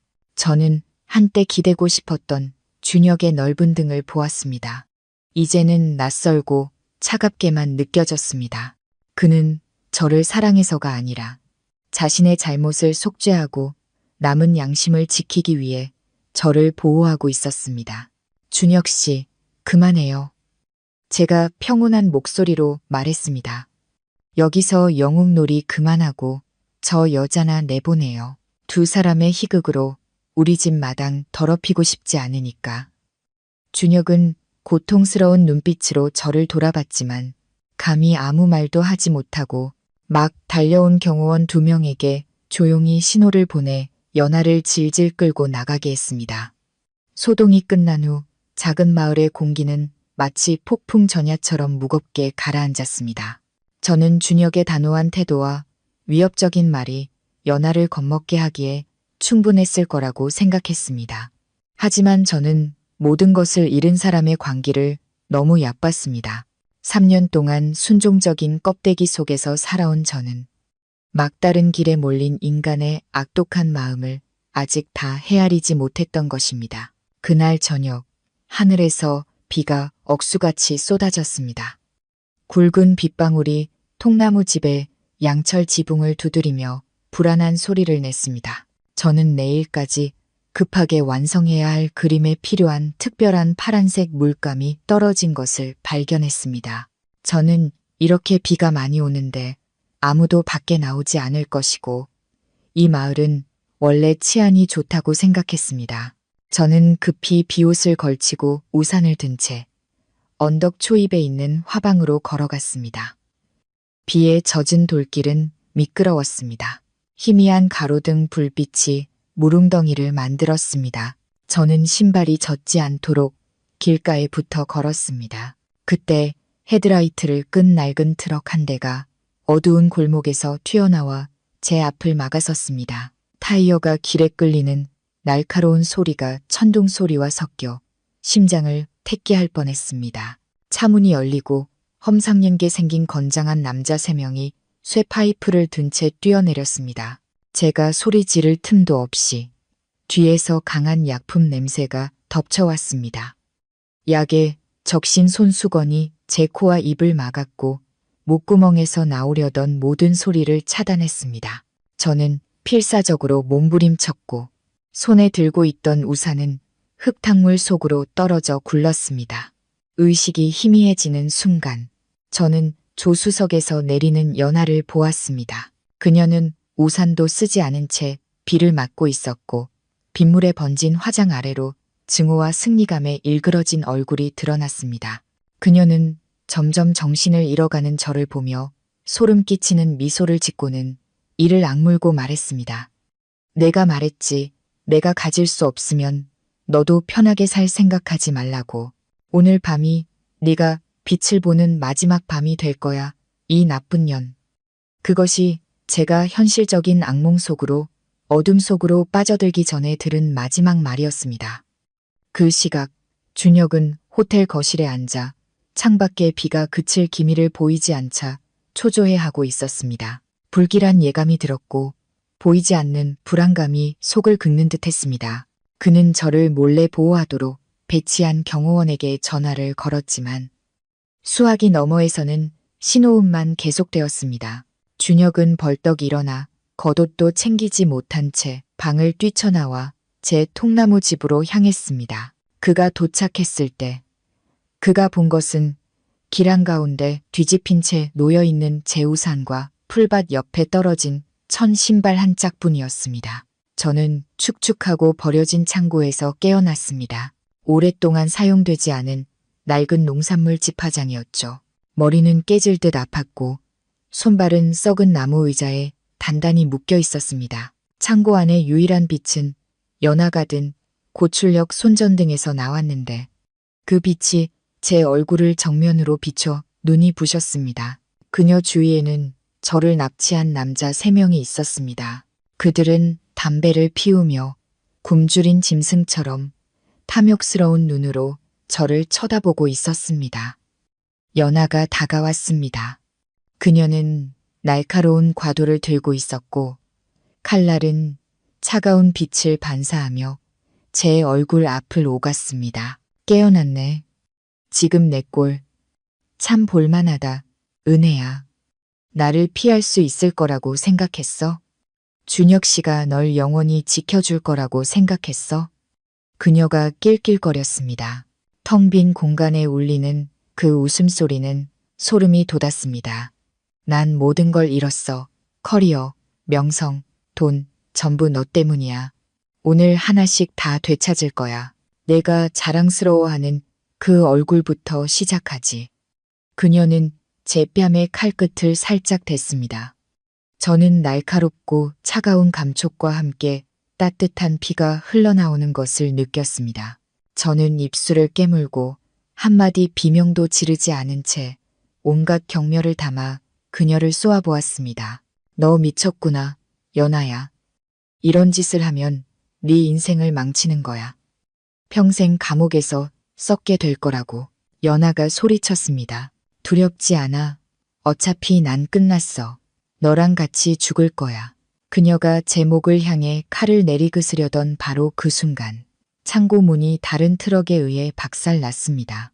엔진이 굉음을 내며 차가 안으로 돌진해 길을 막고 있던 나무 상자들을 날려버렸습니다. 준혁이 차에서 뛰쳐나왔습니다. 그의 손에는 긴 쇠막대가 들려 있었고 눈은 상처 입은 야수처럼 붉게 충혈되어 있었습니다. 그는 한마디 말도 없이 미친 듯한 기세로 세 남자에게 달려들었습니다. 그의 등장은 괴한들을 놀라게 했지만 그들은 곧 반격에 나섰습니다. 연하는 준혁을 보고 더욱 광분했습니다. 그녀는 더 이상 물러설 곳이 없다는 것을 알고는 돌아서서 제 왼쪽 가슴을 향해 칼을 높이 쳐들고 내리찔렀습니다. 죽어. 그녀는 소리쳤습니다. 온 힘을 다한 치명적인 일격이었습니다. 절체절명의 순간 제가 죽음을 기다리며 눈을 감았을 때 한 검은 그림자가 제 앞을 막아섰습니다. 푹 칼날이 살을 파고드는 소름 끼치는 소리가 들렸습니다. 저는 눈을 떴고 극심한 충격에 빠졌습니다. 칼에 찔린 것은 제가 아니라 준혁이었습니다. 그가 자신의 몸으로 저를 막아준 것이었죠. 칼날은 가슴이 아니라 그의 오른팔에 깊숙이 박혔습니다. 수십억짜리 계약서에 서명하던 그 능숙한 팔, 연하를 보물처럼 다루던 그 팔의 말입니다. 선혈이 뿜어져 나와 그의 하얀 셔츠를 붉게 물들였고 제 얼굴에도 따뜻하고 비릿하게 튀었습니다. 준혁은 고통스러운 신음소리를 냈지만 왼손으로는 재빨리 연하의 얼굴을 강타해 그녀를 멀리 날려버렸습니다. 칼은 여전히 그의 팔에 박혀 있었습니다. 그는 제 앞에 무릎을 꿇었고 고통으로 거친 숨을 몰아쉬며 땀을 비오듯 흘렸습니다. 하지만 그가 내뱉은 첫 마디는 고통의 외침이 아니었습니다. 떨리고 겁에 질린 목소리였죠. 은혜 씨, 괜찮아. 어디 다친 데 없어. 멀리서 경찰차 사이렌 소리가 울려 퍼졌고 파랗고 빨간 불빛이 창고 문 밖에서 번쩍이기 시작했습니다. 괴한들은 도망치려 했지만 들이닥친 경찰에 의해 즉시 제압되었습니다. 연하는 멍든 얼굴로 바닥에 쓰러져 미친 듯이 웃다가 수갑이 채워지자 비참하게 울기 시작했습니다. 그녀는 사랑과 증오가 뒤섞인 눈으로 준혁을 보았지만 준혁은 그녀를 쳐다보지도 않았습니다. 그는 제 앞에 무릎을 꿇고 있었습니다. 팔에서 흐르는 피는 차가운 시멘트 바닥 위로 계속 떨어져 붉고 무서운 웅덩이를 만들었습니다. 한 간호사가 달려와 응급처치를 하려 했지만 준혁은 손을 뿌리쳤습니다. 그는 떨리는 왼손으로 저를 묶은 밧줄을 풀려고 애썼습니다. 내가 풀어줄게. 많이 아팠지, 은혜 씨. 그의 목소리는 갈라져 있었습니다. 피 묻은 손가락으로 한참을 더듬거린 후에야 겨우 매듭을 풀 수 있었습니다. 밧줄이 풀리자마자 저는 일어나 피투성이가 된 남자에게서 몇 걸음 물러섰습니다. 저는 그의 다친 팔과 여전히 깊숙이 박혀있는 칼을 보았습니다. 제 마음속에는 싸구려 로맨스 영화에서처럼 감격이 차오르지 않았습니다. 대신 끝없는 피로감과 공허함이 밀려왔습니다. 이 희생, 이 피는 너무 늦었고 너무 무거웠습니다. 그것은 사랑의 행위라기보다는 그가 제게 의도적으로 지우려는 도덕적 짐처럼 느껴졌습니다. 저는 기다리고 있던 의료진을 향해 고갯짓하며 준혁을 가리켰습니다. 저 사람부터 병원으로 데려가세요. 그날 밤 저는 피해자 자격으로 경찰서에서 조사를 받았습니다. 저는 침착하게 모든 것을 진술했고 눈물 한 방울 흘리지 않았습니다. 경찰관은 저를 안타깝게 쳐다봤습니다. 아마 그는 방금 죽을 고비를 넘긴 여자가 그렇게까지 담담한 것을 본 적이 없었을 겁니다. 조서에 서명을 하고 경찰서를 나왔을 때는 이미 동이 트고 있었습니다. 비는 그쳤고 축축하고 차가운 공기만 남았습니다. 저는 당연히 쉬어야 할 통나무집으로 돌아가지 않았습니다. 저는 준혁이 멀지 않은 병원에 입원해 있다는 것을, 그리고 그가 깨어나자마자 또다시 저를 찾아와 그 상처를 빌미로 애원하고 매달리고 후회하는 남편 역할을 연기하리라는 것을 알았습니다. 저는 이 연극에 너무 지쳤습니다. 더 이상 그의 비극적인 이야기의 여주인공이 되고 싶지 않았습니다. 저는 제 인생을 살고 싶었습니다. 과거의 그림자가 없는 삶을. 저는 집으로 돌아가 신속하게 짐을 쌌습니다. 여전히 낡은 배낭과 익숙한 그림 도구들이었죠. 저는 화분 아래에 집 열쇠를 남겨두고 친절했던 집주인 아주머니에게 감사 문자와 남은 월세를 송금했습니다. 저는 누구에게도 작별 인사를 하지 않았습니다. 때로는 작별 인사가 또 다른 귀찮은 추적의 시작이 되기도 하니까요.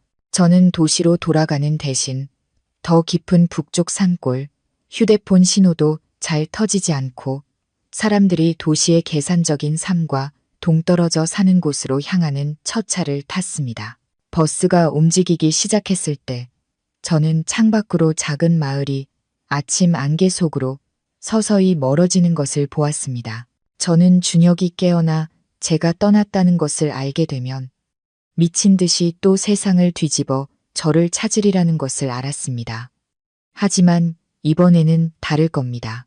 저는 흔적을 지우는 법을 더 잘 알게 되었고 무엇보다 제 심장에서 그를 완전히 지워버렸으니까요. 병원에서 준혁은 6시간에 걸친 힘줄 봉합 수술 끝에 깨어났습니다. 마취가 풀리자 고통이 밀려왔지만 그가 간호사에게 힘겹게 물은 첫 질문은 여전히 이것이었습니다. 제 아내는, 그녀는 어디에 있습니까? 간호사는 그를 안타깝게 쳐다보며 고개를 저었습니다. 떠나셨어요. 오늘 아침에 마을을 떠나셨는데 아무도 어디로 가셨는지 모릅니다. 준혁은 멍하니 새하얀 천장을 바라보았습니다. 뜨거운 눈물 한 방울이 눈가에서 흘러내려 베개를 적셨습니다. 그는 어젯밤의 칼이 아무것도 구원하지 못했다는 것을 깨달았습니다. 그것은 이미 오래전에 죽어버린 사랑에 대한 피로 얼룩진 마침표일 뿐이었습니다. 체포된 후 연하는 모든 것을 잃고 미쳐버린 초라한 여자의 본 모습을 드러냈습니다. 그녀는 밤새 제 이름을 욕하다가 다시 준혁의 이름을 부르며 울부짖었습니다. 그가 와서 자신의 인생을 구해달라고 애원했죠. 준혁은 갔지만 그녀를 구하기 위해서가 아니었습니다. 그는 여전히 하얀 붕대를 감은 오른팔을 하고 조각상처럼 차가운 얼굴로 나타났습니다. 연하는 유리병 너머로 그를 보자 미친 듯이 유리를 두드리며 달려들었습니다. 눈물이 취한 얼굴을 타고 흘렀습니다. 그녀는 소리쳤습니다. 준혁 씨, 왔구나. 날 버리지 않을 줄 알았어. 저 사람들한테 말해줘. 내가 억울하다고. 저 박은혜가 날 함정에 빠뜨렸다고 말해줘. 어서 날 이 더러운 곳에서 꺼내줘. 준혁은 자신이 한때 사랑했던 여자를 텅 빈 눈으로 바라보며 천천히 말했습니다. 그의 말 한마디 한마디는 과거를 묻는 관에 못을 박는 망치 소리 같았습니다. 연하야, 아무도 널 함정에 빠뜨리지 않았어. 내 야망과 악랄함이 널 이곳으로 이끈 거야. 내가 여기 온 건 널 구하기 위해서가 아니라 내 변호사가 네가 저지른 죗값에 대해 최고형을 받도록 수사기관과 협력할 거라는 걸 알려주기 위해서야. 연하는 얼어붙었습니다. 그녀는 눈을 크게 뜨고 앞의 남자를 멍하니 쳐다봤습니다. 자신의 아내의 목숨보다 자기 피아노 치는 손을 더 소중히 여겼던 남자가 이제는 제 손으로 자신을 감옥에 쳐넣으려는 것을 믿을 수 없었습니다. 절망은 광적인 분노로 변했습니다. 그녀는 비명을 질렀습니다. 이 배신자, 저 못생긴 년 때문에 나한테 이래? 난 널 미워해. 평생 고독과 후회 속에서 살라고 저주할 거야. 준혁은 그 저주에 대답하지 않았습니다. 그는 그저 돌아서서 걸어갔습니다. 그의 고독한 그림자가 길고 어두운 복도에 길게 늘어졌습니다. 그는 자신이 그 고독을 받아 마땅하다는 것을 알았습니다. 악의 손을 내밀고 연하의 탐욕을 방관한 대가로 비참한 결말을 맞았으니까요. 연하는 절망 속에서 울부짖었습니다. 그녀의 울음소리는 불길하고 섬뜩하게 울려 퍼졌습니다. 그것은 천사의 얼굴을 하고 뱀의 마음을 품은 자들이 치러야 할 대가였습니다. 연하의 재판은 몇 달 후에 열렸습니다. 저는 참석하지 않고 변호사에게 모든 것을 위임했습니다. 징역 15년형은 한때 찬란한 미래를 가졌지만 탐욕 때문에 길을 잃은 한 젊은 여성의 인생의 마침표를 찍었습니다. 결국 인간은 서로를 짓밟고 쟁취하려 애쓰지만 마지막에 얻는 것은 허무함과 차가운 감옥의 쇠창살 뿐이었습니다. 시간은 가장 신비로운 치유제였습니다. 영원히 아물지 않을 것 같던 상처를 부드럽게 어루만져 주었죠. 2년이 흘렀습니다. 저는 새로운 땅에 느리고 평화로운 삶에 완전히 녹아들었습니다. 저는 더 이상 고개 숙이고 순종하던 재벌가 며느리도 상처와 증오로 가득 찼던 여자도 아니었습니다. 저는 은혜, 열정과 노력으로 살아가는 자유로운 주얼리 디자이너였습니다. 모아둔 돈으로 산비탈에 작은 작업실을 열었습니다. 그곳에서는 매일 흘러가는 구름을 보고 졸졸 흐르는 시냇물 소리를 들을 수 있었죠. 제 디자인은 자연에서, 바위 틈에서, 꿋꿋이 피어나는 들꽃에서 영감을 받았습니다. 소박하지만 생명력 넘치는 아름다움을 담았죠. 그렇게 고요한 나날 속에서 만들어진 작품들이 그렇게까지 열렬한 환영을 받을 줄은 몰랐습니다. 제 이름은 권위 있는 디자인 잡지에 실리기 시작했고 도시에서 오는 주문도 점점 늘어났습니다. 저는 일과 끊임없는 창작 아이디어로 바쁘게 지내며 과거의 아픈 기억을 서서히 잊어갔습니다. 가끔 뉴스를 보다가 우연히 준혁의 모습을 보기도 했습니다. 그는 눈에 띄게 늙어 보였고 30대 초반임에도 머리카락에 흰머리가 희끗희끗했습니다. 언론은 그를 잿더미에서 그룹을 일으킨 유능한 사업가라고 칭송하면서도 그의 고독함을 빼놓지 않고 언급했습니다. 사람들은 그 막강한 회장이 이제는 고행하는 수도승처럼 산다고 수군거렸습니다. 그는 파티에도 가지 않고 여자도 만나지 않으며 일 외 시간에는 넓은 저택에 혼자 틀어박혀 있다고 했습니다. 어떤 이들은 그가 결코 돌아오지 않을 한 사람을 기다리고 있다고 했고, 또 다른 이들은 그가 젊은 시절의 실수에 대한 대가를 치르고 있다고 했습니다. 저는 그런 기사들을 마치 남의 이야기를 읽듯 담담한 마음으로 읽었습니다. 마음에는 더 이상 아무런 파문도 일지 않았죠. 삶은 그렇게 잔잔하게 흘러갔습니다. 그러던 어느 날 저는 권위 있는 국제 주얼리 디자인 공모전에 최종 결선에 참석해달라는 초대장을 받았습니다. 이것은 어떤 디자이너라도 꿈꿀 만한 큰 기회였고 더 넓은 세상으로 나아갈 수 있는 문이었습니다. 저는 오랫동안 고민했습니다. 이 공모전의 주요 후원사가 다름 아닌 준혁의 그룹이라는 것을 알고 있었기 때문입니다. 제가 참가하면 그와 마주칠 가능성이 매우 컸습니다. 하지만 저는 제 심혈을 기울인 작품들을 돌아보고 제가 걸어온 험난한 길을 되돌아보았습니다. 제가 왜 피해야 하죠? 저는 잘못한 것이 없습니다. 저는 제 재능으로 당당하게 살아가고 있습니다.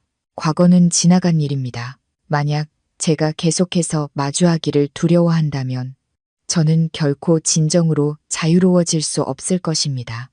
저는 초대에 응하기로 결심하고 제 청춘과 눈물이 담긴 그 화려한 도시로 돌아갈 짐을 쌌습니다. 이번에 돌아가면 저는 버림받은 아내가 아니라 운명을 이겨낸 승리자의 자격으로 그 화려한 무대 위에 설 것입니다. 시상식 갈라 디너는 도시에서 가장 호화로운 컨벤션 센터에서 열렸습니다. 상류층과 예술계의 유명 인사들이 모두 모였죠. 갈라의 가장 중요한 순서는 자선 경매였습니다.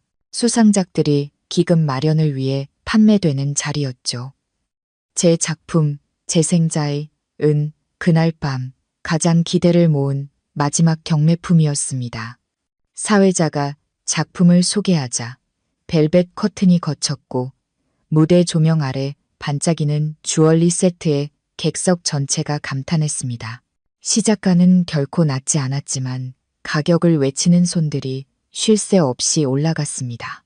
5억, 시작가의 10배에 달하는 가격을 부른 남자에게 모든 시선이 쏠렸습니다. 준혁이었습니다. 그는 어둠 속에 앉아 28번 번호판을 들고 있었습니다.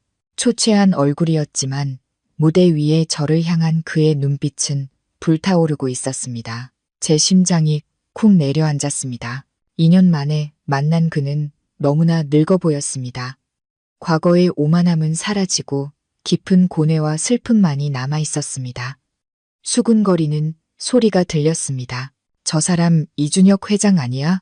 저런 행사에는 절대 참석 안 한다던데. 저렇게 높은 가격을 부르다니 미인한테 잘 보이려는 거겠지. 준혁은 수군거림에 아랑곳하지 않고 누군가 더 높은 가격을 부를 때마다 계속해서 번호판을 들었습니다. 마치 전 재산을 걸어서라도 저 작품을 손에 넣겠다는 듯한 단호한 태도였습니다. 최종 낙찰가는 10억 원이었습니다. 공모전 역사상 전례 없는 기록적인 금액이었죠.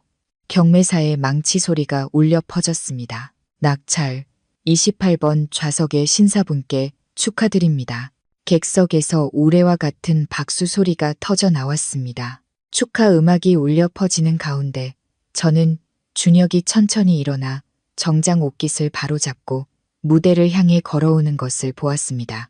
주최 측 규정에 따라 경매에 성공한 작품의 작가는 무대 위에서 직접 낙찰자에게 작품을 전달해야 했습니다. 저는 깊은 숨을 들이쉬어 요동치는 심장을 진정시키려 애썼습니다. 그리고 천천히 일어나 눈부신 무대 조명 아래로 걸어 나갔습니다. 준혁은 이미 그곳에서 저를 기다리고 있었습니다. 우리 사이의 거리는 불과 몇 걸음이었지만 마치 한평생처럼 멀게 느껴졌습니다. 스포트라이트 아래에서 저는 그의 눈가의 주름 하나하나와 오른손 등에 희미하게 남은 길고 붉은 흉터, 자국까지 똑똑히 볼 수 있었습니다. 운명의 그날 남은 흔적이었죠. 그는 마치 제 모습을 마음속에 새기려는 듯 탐욕스러운 눈으로 저를 바라보았습니다. 입술이 무언가 말하려는 듯 움직였지만 이내 멈췄습니다. 저는 비즈니스적인 미소를 지었습니다. 완벽하고 거리감 있는 어떤 사업 파트너에게나 짓는 그런 미소였죠. 저는 진행 요원에게서 주얼리 상자를 받아 두 손으로 공손히 그에게 건넸습니다. 축하드립니다. 이준혁 회장님, 저희 자선기금에 아낌없이 후원해 주셔서 감사합니다. 이 주얼리가 주인에게 행운을 가져다 주기를 바랍니다. 제 목소리는 평온하고 예의 발랐으며 어떤 개인적인 감정도 묻어있지 않았습니다. 저는 그를 회장님이라고 부르며 이 많은 사람들 앞에서 전 남편이나 아는 사람이라는 관계를 완전히 지워버렸습니다. 준혁이 상자를 받기 위해 손을 내밀었습니다. 그의 손가락이 제 손에 가볍게 닿았습니다. 그의 손은 얼음장처럼 차갑고 떨리고 있었습니다. 따뜻하고 단단한 제 손과는 완전히 대조적이었죠.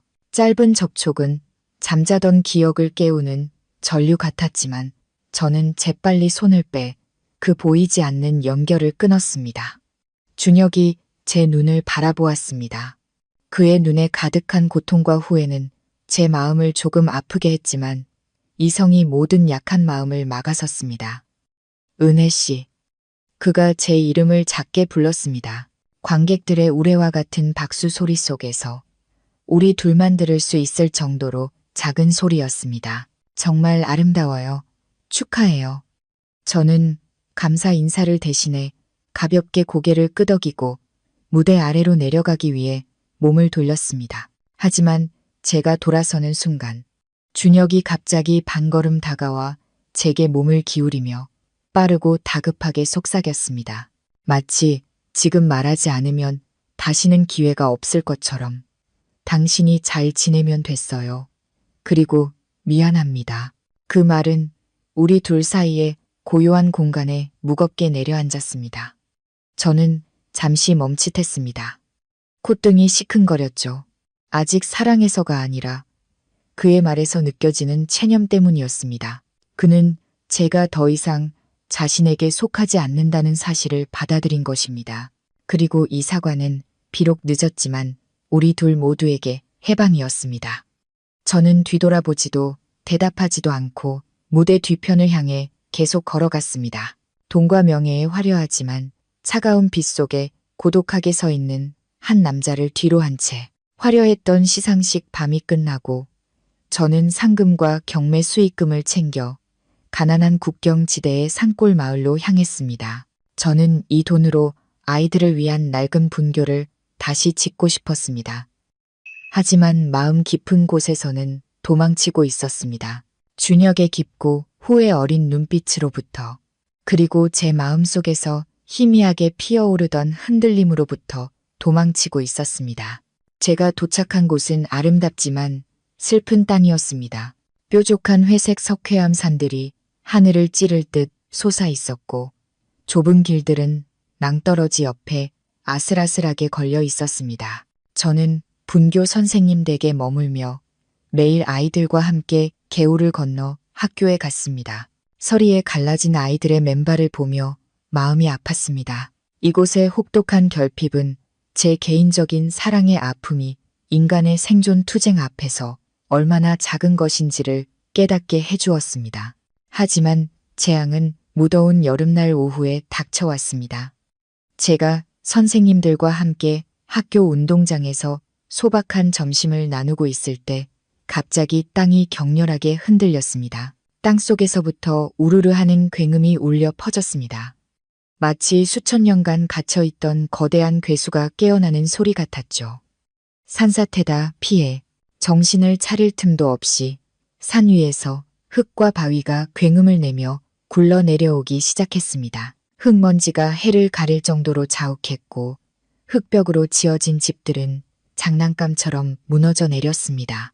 저는 교실로 달려가 공포에 질려 울고 있는 두 아이를 끌어안고 제 몸으로 아이들을 보호하며 교탁 아래로 몸을 숨겼습니다. 순식간에 교실 천장이 무너져 내렸고 어둠이 모든 것을 삼켰습니다.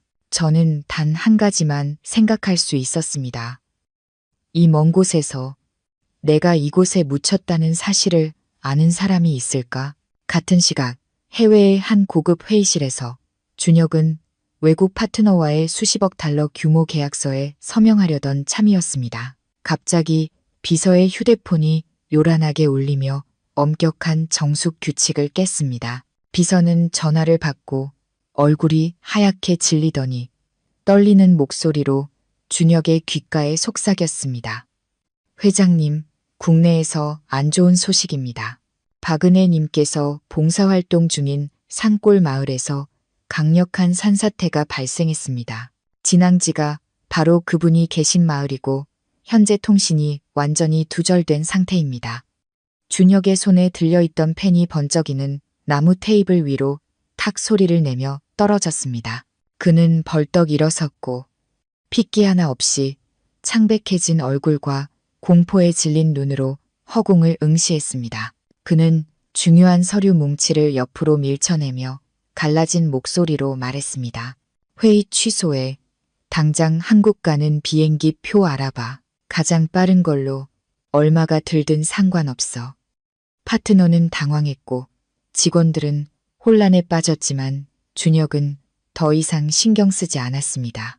돈, 명예, 수십억 달러짜리 계약, 이 모든 것이 이제 그 여자의 생명 앞에서는 무의미했습니다. 진앙지로 들어가는 유일한 길은 산사태로 심각하게 파손되었습니다. 거대한 바위들이 길을 막아 구조 차량의 접근이 불가능했습니다. 비가 쏟아지기 시작했고 붉은 흙길은 미끄러운 진흙강으로 변했습니다. 준혁은 고급 세단에서 내렸습니다. 그는 값비싼 재킷을 차에 던져두고 셔츠 소매를 걷어 올렸습니다. 오른팔에 여전히 남아있는 길고 붉은 흉터가 드러났습니다. 회장님, 위험합니다. 아직도 낙석이 계속되고 있습니다. 걸어서 들어가시는 건 무리입니다. 비서가 다급하게 말렸지만 준혁은 아무것도 듣지 못하는 것 같았습니다. 그는 돌아섰고 그의 눈은 무서울 정도로 결연한 불꽃으로 타오르고 있었습니다. 그녀가 저 안에 있어. 내가 들어가지 않으면 평생 후회할 거야. 자네는 여기서 구조팀과 협력해. 내가 먼저 가지. 말을 마친 그는 빗속으로 뛰어들어 10km가 넘는 험준한 산길을 걷기 시작했습니다. 그는 날카로운 바위를 기어오르고 불어난 계곡물을 건넜습니다. 온몸은 진흙투성이가 되었고 가시덤불에 살이 찢겨 피와 빗물이 뒤섞여 흘렀지만 그의 발걸음은 조금도 느려지지 않았습니다. 그의 머릿속에는 오직 은혜의 모습, 그녀의 슬픈 미소, 떠나던 그녀의 고독한 뒷모습만이 떠올랐습니다. 그는 미친 사람처럼 중얼거렸습니다. 은혜야, 기다려. 제발 기다려줘. 아무 일도 없어야 해. 준혁이 분교에 도착했을 때 눈앞의 광경에 그는 무릎을 꿇고 말았습니다. 사진으로 보았던 작고 예쁜 학교는 이제 황량한 잔의 더미일 뿐이었습니다. 마을 사람들의 통곡 소리와 가족을 부르는 애절한 외침이 산속에 울려 퍼졌습니다. 준혁은 잔의 더미로 뛰어들어 맨손으로 벽돌과 부러진 나무 조각들을 파헤치기 시작했습니다. 은혜야, 어디 있어? 그는 목이 쉴 때까지 소리쳤고 눈물은 흙투성이 얼굴 위로 빗물과 함께 흘러내렸습니다. 10손가락 끝에서 피가 났고 손톱은 부러졌지만 그는 아무런 고통도 느끼지 못했습니다. 그는 단지 절망 속에서 파고 또 팠습니다. 마치 1초라도 멈추면 그녀를 영원히 잃을 것 같았기 때문입니다. 평소에 깔끔하고 오만한 총수의 모습은 온데간데 없었고 자연의 무자비한 힘 앞에 무력해진 한 절망적인 남자만이 자신의 삶의 이유를 되찾기 위해 발버둥치고 있었습니다. 주변 사람들은 그를 안타깝게 쳐다봤습니다. 그가 누구인지는 몰랐지만 잔해 더미 속에서 미친 듯이 아내를 찾는 도시 남자라는 것만 알 수 있었습니다. 한 노파가 다가와 그의 어깨에 손을 얹었습니다. 젊은이, 이 구역은 구조대가 이미 다 수색했소. 깊이 묻힌 사람은 없다고 하더이다. 다친 사람들은 저 아래 계곡에 있는 임시 진료소로 다 옮겼으니 거기로 가서 찾아보시오. 노파의 말은 익사 직전에 사람에게 던져진 구명 튜브 같았습니다. 준혁은 고개를 들었고 붉게 충혈된 눈에 희미한 희망의 빛이 번뜩였습니다. 그는 비틀거리며 일어섰습니다.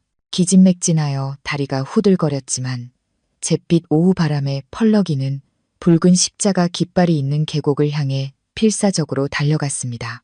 임시 진료소는 푸른 방수포로 급하게 지어졌습니다. 안은 부상자들로 가득했고 소독약과 피, 진흙 냄새가 뒤섞여 숨 막히는 비극의 공기를 자아냈습니다. 준혁은 사람들 사이를 비집고 들어가 불안한 눈으로 익숙한 모습을 찾았습니다. 심장이 세차게 뛰었고 매 박동마다 막연한 공포가 느껴졌습니다. 그리고 그는 저를 보았습니다. 저는 천막 구석에 앉아 한 아이의 다리에 붕대를 감아주고 있었습니다. 머리는 헝클어지고 옷은 흙투성이었으며 이마에는 피가 말라붙은 긁힌 자국이 있었지만 아이를 달래는 제 눈은 꿋꿋하고 다정하게 빛나고 있었습니다. 그 순간 준혁에게 시간은 멈춘 것 같았습니다. 그는 그 자리에 얼어붙었고 거친 숨을 몰아쉬며 참을 수 없는 눈물을 터뜨렸습니다. 저는 누군가 저를 뚫어지게 쳐다보는 것을 느꼈습니다. 익숙한 예감에 고개를 들었고 혼란스러운 풍경 속에서 우리의 시선이 마주쳤습니다. 저는 깜짝 놀랐습니다. 손에 들고 있던 붕대가 바닥으로 떨어졌습니다. 제 앞에는 준혁이 서 있었지만 화려하고 세련된 이준혁 회장이 아니라 찢어지고 너덜너덜한 피투성이 손을 무력하게 늘어뜨린 한 남자였습니다. 준혁이 달려왔습니다. 그는 저를 끌어안고 싶었고 그리움과 공포를 풀기 위해 저를 꽉 조이고 싶었습니다. 하지만 가까이 다가왔을 때 그는 문득 멈춰서서 자신의 더러운 모습을 내려다보고 다시 제 모습을 보았습니다. 그는 손을 거두었습니다. 저를 더럽힐까봐 자신의 접촉이 자격이 없다고 생각하는 것 같았습니다. 그는 그 자리에 서서 버려졌다가 엄마를 찾은 아이처럼 서럽게 울기 시작했습니다. 살아있었구나, 은혜야. 살아있었어. 다행이다. 정말 다행이야. 그는 의미 없는 말들을 더듬거리며 반복했고 목소리는 흐느낌에 묻혔습니다. 저는 그를 흙을 파헤치느라 너덜너덜해진 그의 손을 보았습니다. 마음속에서 형언할 수 없는 연민이 솟아올랐습니다. 사랑은 끝났지만 인간적인 정은 남아있었죠. 이 남자는 수천 킬로미터를 날아와 위험을 무릅쓰고 저를 찾아왔습니다. 그것은 부정할 수 없는 사실이었습니다. 저는 일어나 그에게 다가가 떨리는 그의 두 손을 부드럽게 들어 올렸습니다. 왜 이렇게 바보 같아요? 길이 다 무너졌는데 여길 왜 들어와서 이 꼴이 됐어요? 제 목소리는 부드러웠습니다. 과거의 날카로움 대신 평온함과 약간의 동정심이 묻어 있었습니다. 준혁은 저를 보았습니다. 그의 눈에는 끝없는 후회와 감사가 담겨 있었습니다. 당신이 여기 있으니까 당신에게 무슨 일이라도 생기면 내 삶은 더 이상 의미가 없어. 저는 한숨을 쉬며 젖은 수건으로 그의 얼굴에 묻은 흙을 닦아주었습니다. 그 행동에 준혁은 눈을 감고 저에게서 오는 희미한 온기를 느꼈습니다. 전 괜찮아요. 그냥 가볍게 긁힌 상처뿐이에요. 앉아요. 손에 난 상처 소독해 줄게요. 지금 감염되면 큰일 나요. 저는 그를 낮은 플라스틱 의자에 앉히고 그의 손에 난 상처를 조심스럽게 처리했습니다.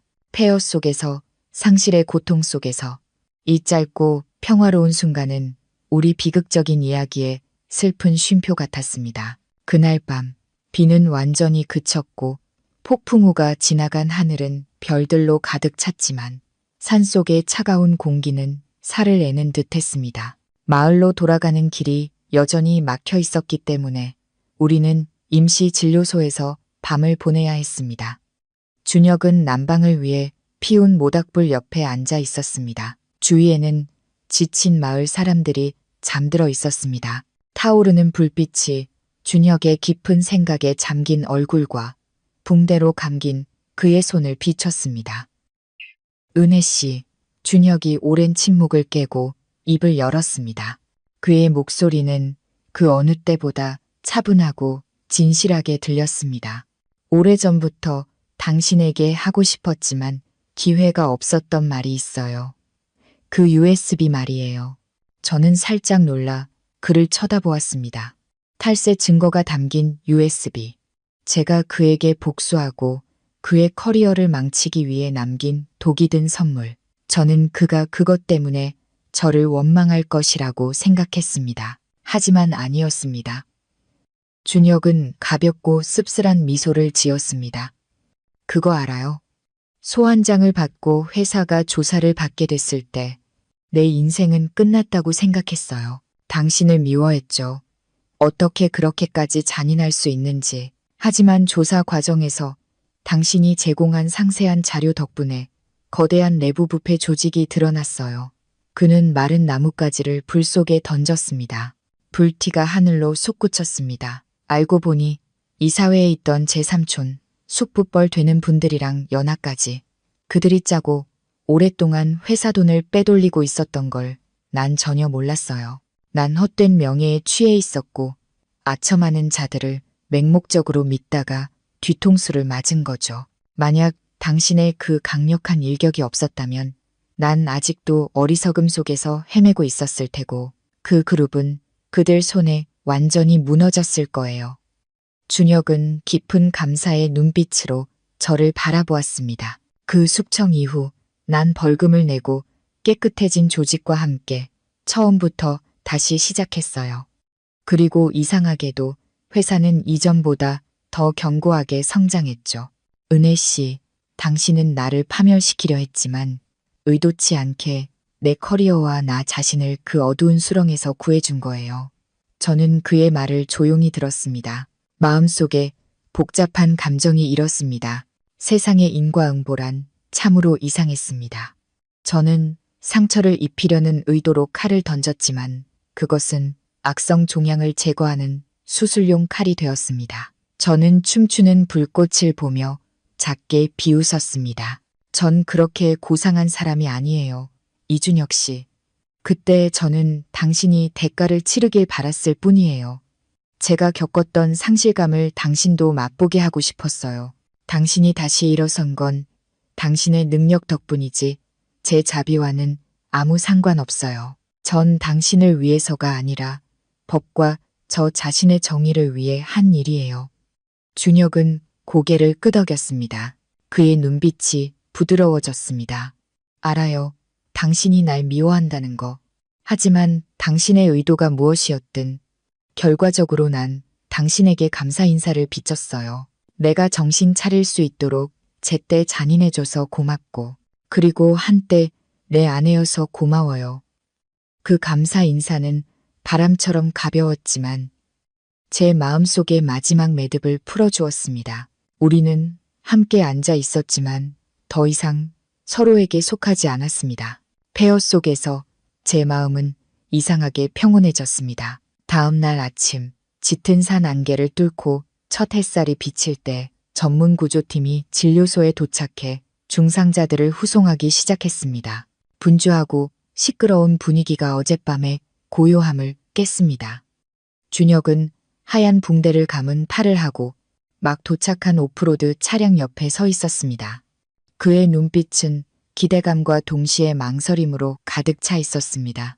마치 어젯밤의 짧은 평화가 꿈이었을까 봐 두려워하는 듯했죠. 그는 잠시 머뭇거리다 입을 열었습니다. 은혜 씨, 차 타고 같이 도시로 가요. 여기는 시설도 열악하고 여진의 위험도 있어요. 당신을 혼자 두기 불안해요. 당신 상처도 더 자세히 검사해 봐야 하고요. 그의 제안은 합리적이고 배려심 깊게 들렸지만 저는 그저 미소 지으며 가볍게 고개를 저었습니다. 저는 천막 구석에 웅크리고 앉아있는 아이들을 가리켰습니다. 끔찍한 재해로 집과 학교를 잃은 아이들이었죠. 전 못 가요. 이준혁 씨. 아이들이 저를 필요로 하고 여기 사람들이 저를 필요로 해요. 전 여행 온 게 아니라 나누러 왔어요. 지금이 그들에게 도움이 가장 필요한 때예요. 이 정도 어려움 때문에 떠날 수는 없어요. 저는 그의 눈을 똑바로 쳐다보며 단호하게 말했습니다. 당신은 돌아가요. 회사는 리더가 필요하고 수천 명의 직원들이 당신을 기다리고 있어요.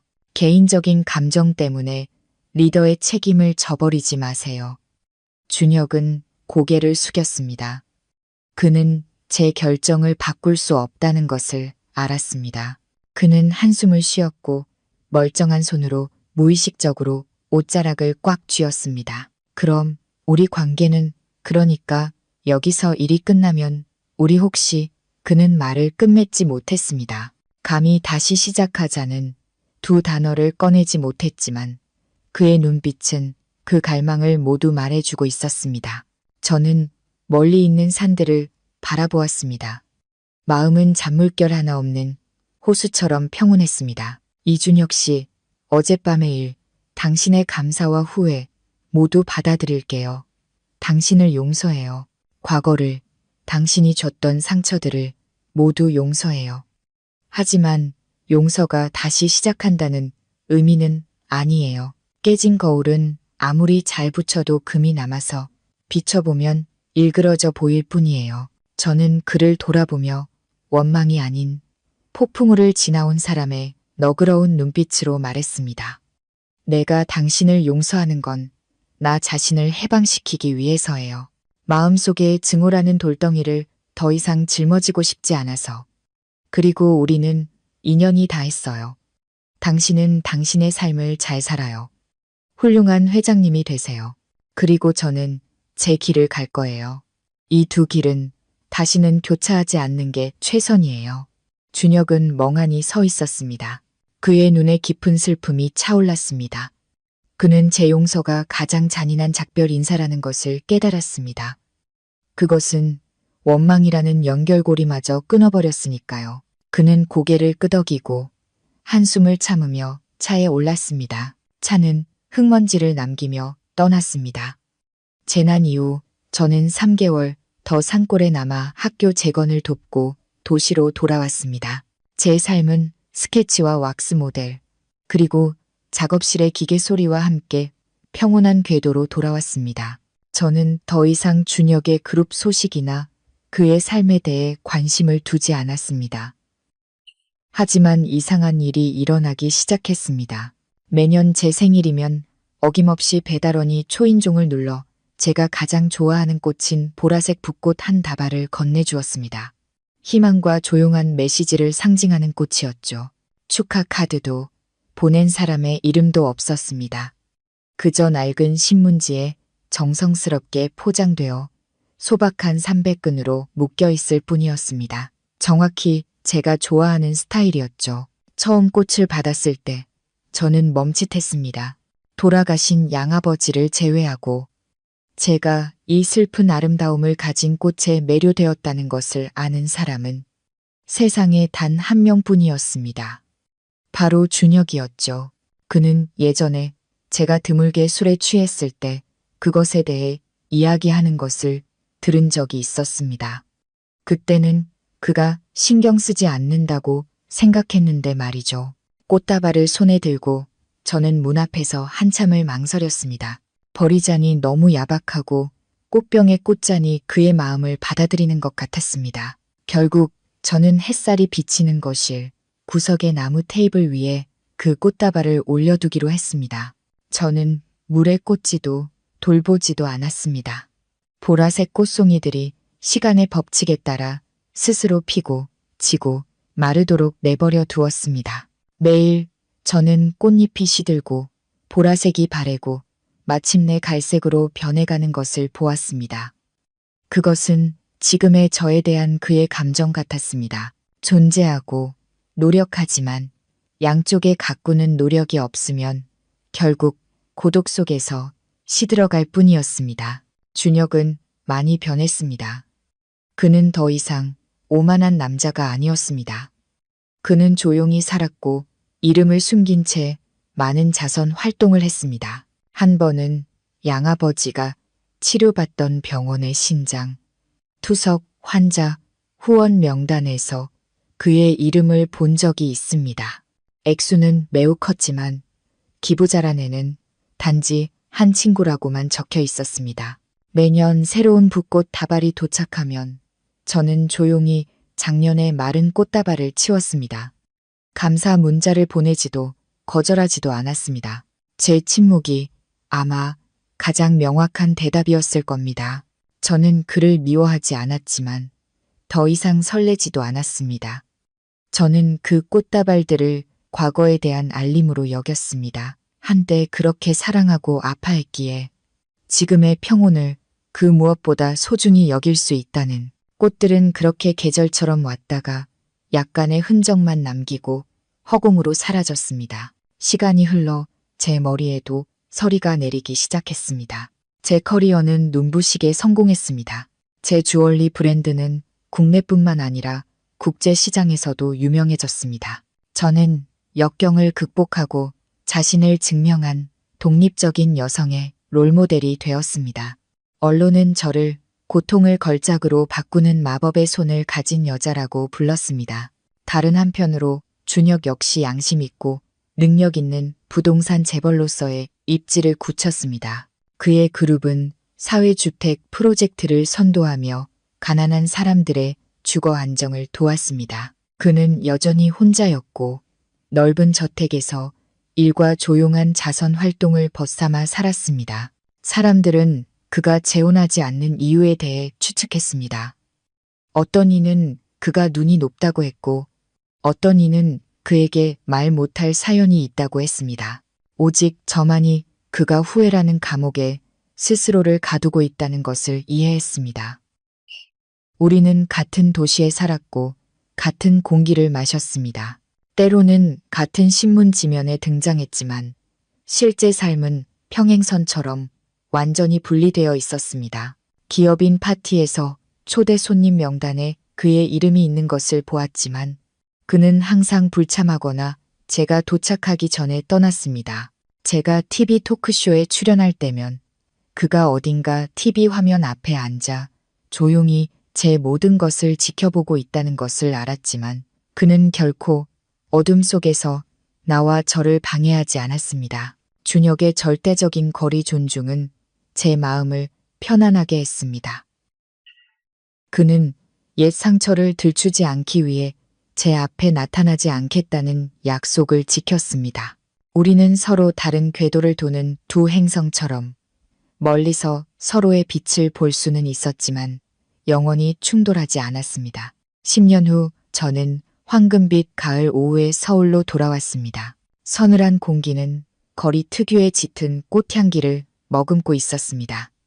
오늘 저는 제가 후원하는 젊은 화가들의 작품이 전시된 현대미술 전시회에 참석했습니다. 전시장은 한산했고 부드러운 교향곡이 고요하고 아련한 분위기를 자아냈습니다. 저는 밤바다를 그린 커다란 유화 앞에 멈춰 섰습니다.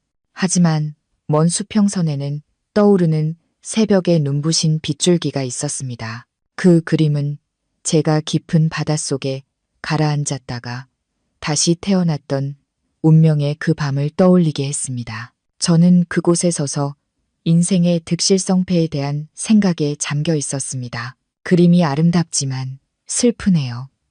옆에서 세월의 흔적이 묻어나는 차분하고 따뜻한 목소리가 들렸습니다. 저는 고개를 돌렸고 그곳에 서 있는 사람이 준혁이라는 것에 크게 놀라지 않았습니다. 그는 많이 늙어 있었습니다. 희끗희끗한 머리카락, 이마와 눈가에 깊게 팬 주름. 하지만 여전히 꼿꼿한 자세는 경험 많은 사람의 품위를 보여주었습니다. 그는 회색 코트를 입고 중절모를 든 채 10년 전의 고뇌나 흥분 대신 평온한 눈빛으로 저를 바라보았습니다. 안녕하세요. 오랜만이네요. 저는 그 어느 때보다 가볍고 자연스러운 미소를 지었습니다. 오랜만입니다. 은혜 씨, 잘 지냈어요? 준혁이 물었습니다. 그의 목소리는 가을바람에 스치는 마른 잎사귀 소리 같았습니다. 전 잘 지내요. 당신은요? 나도 마찬가지예요.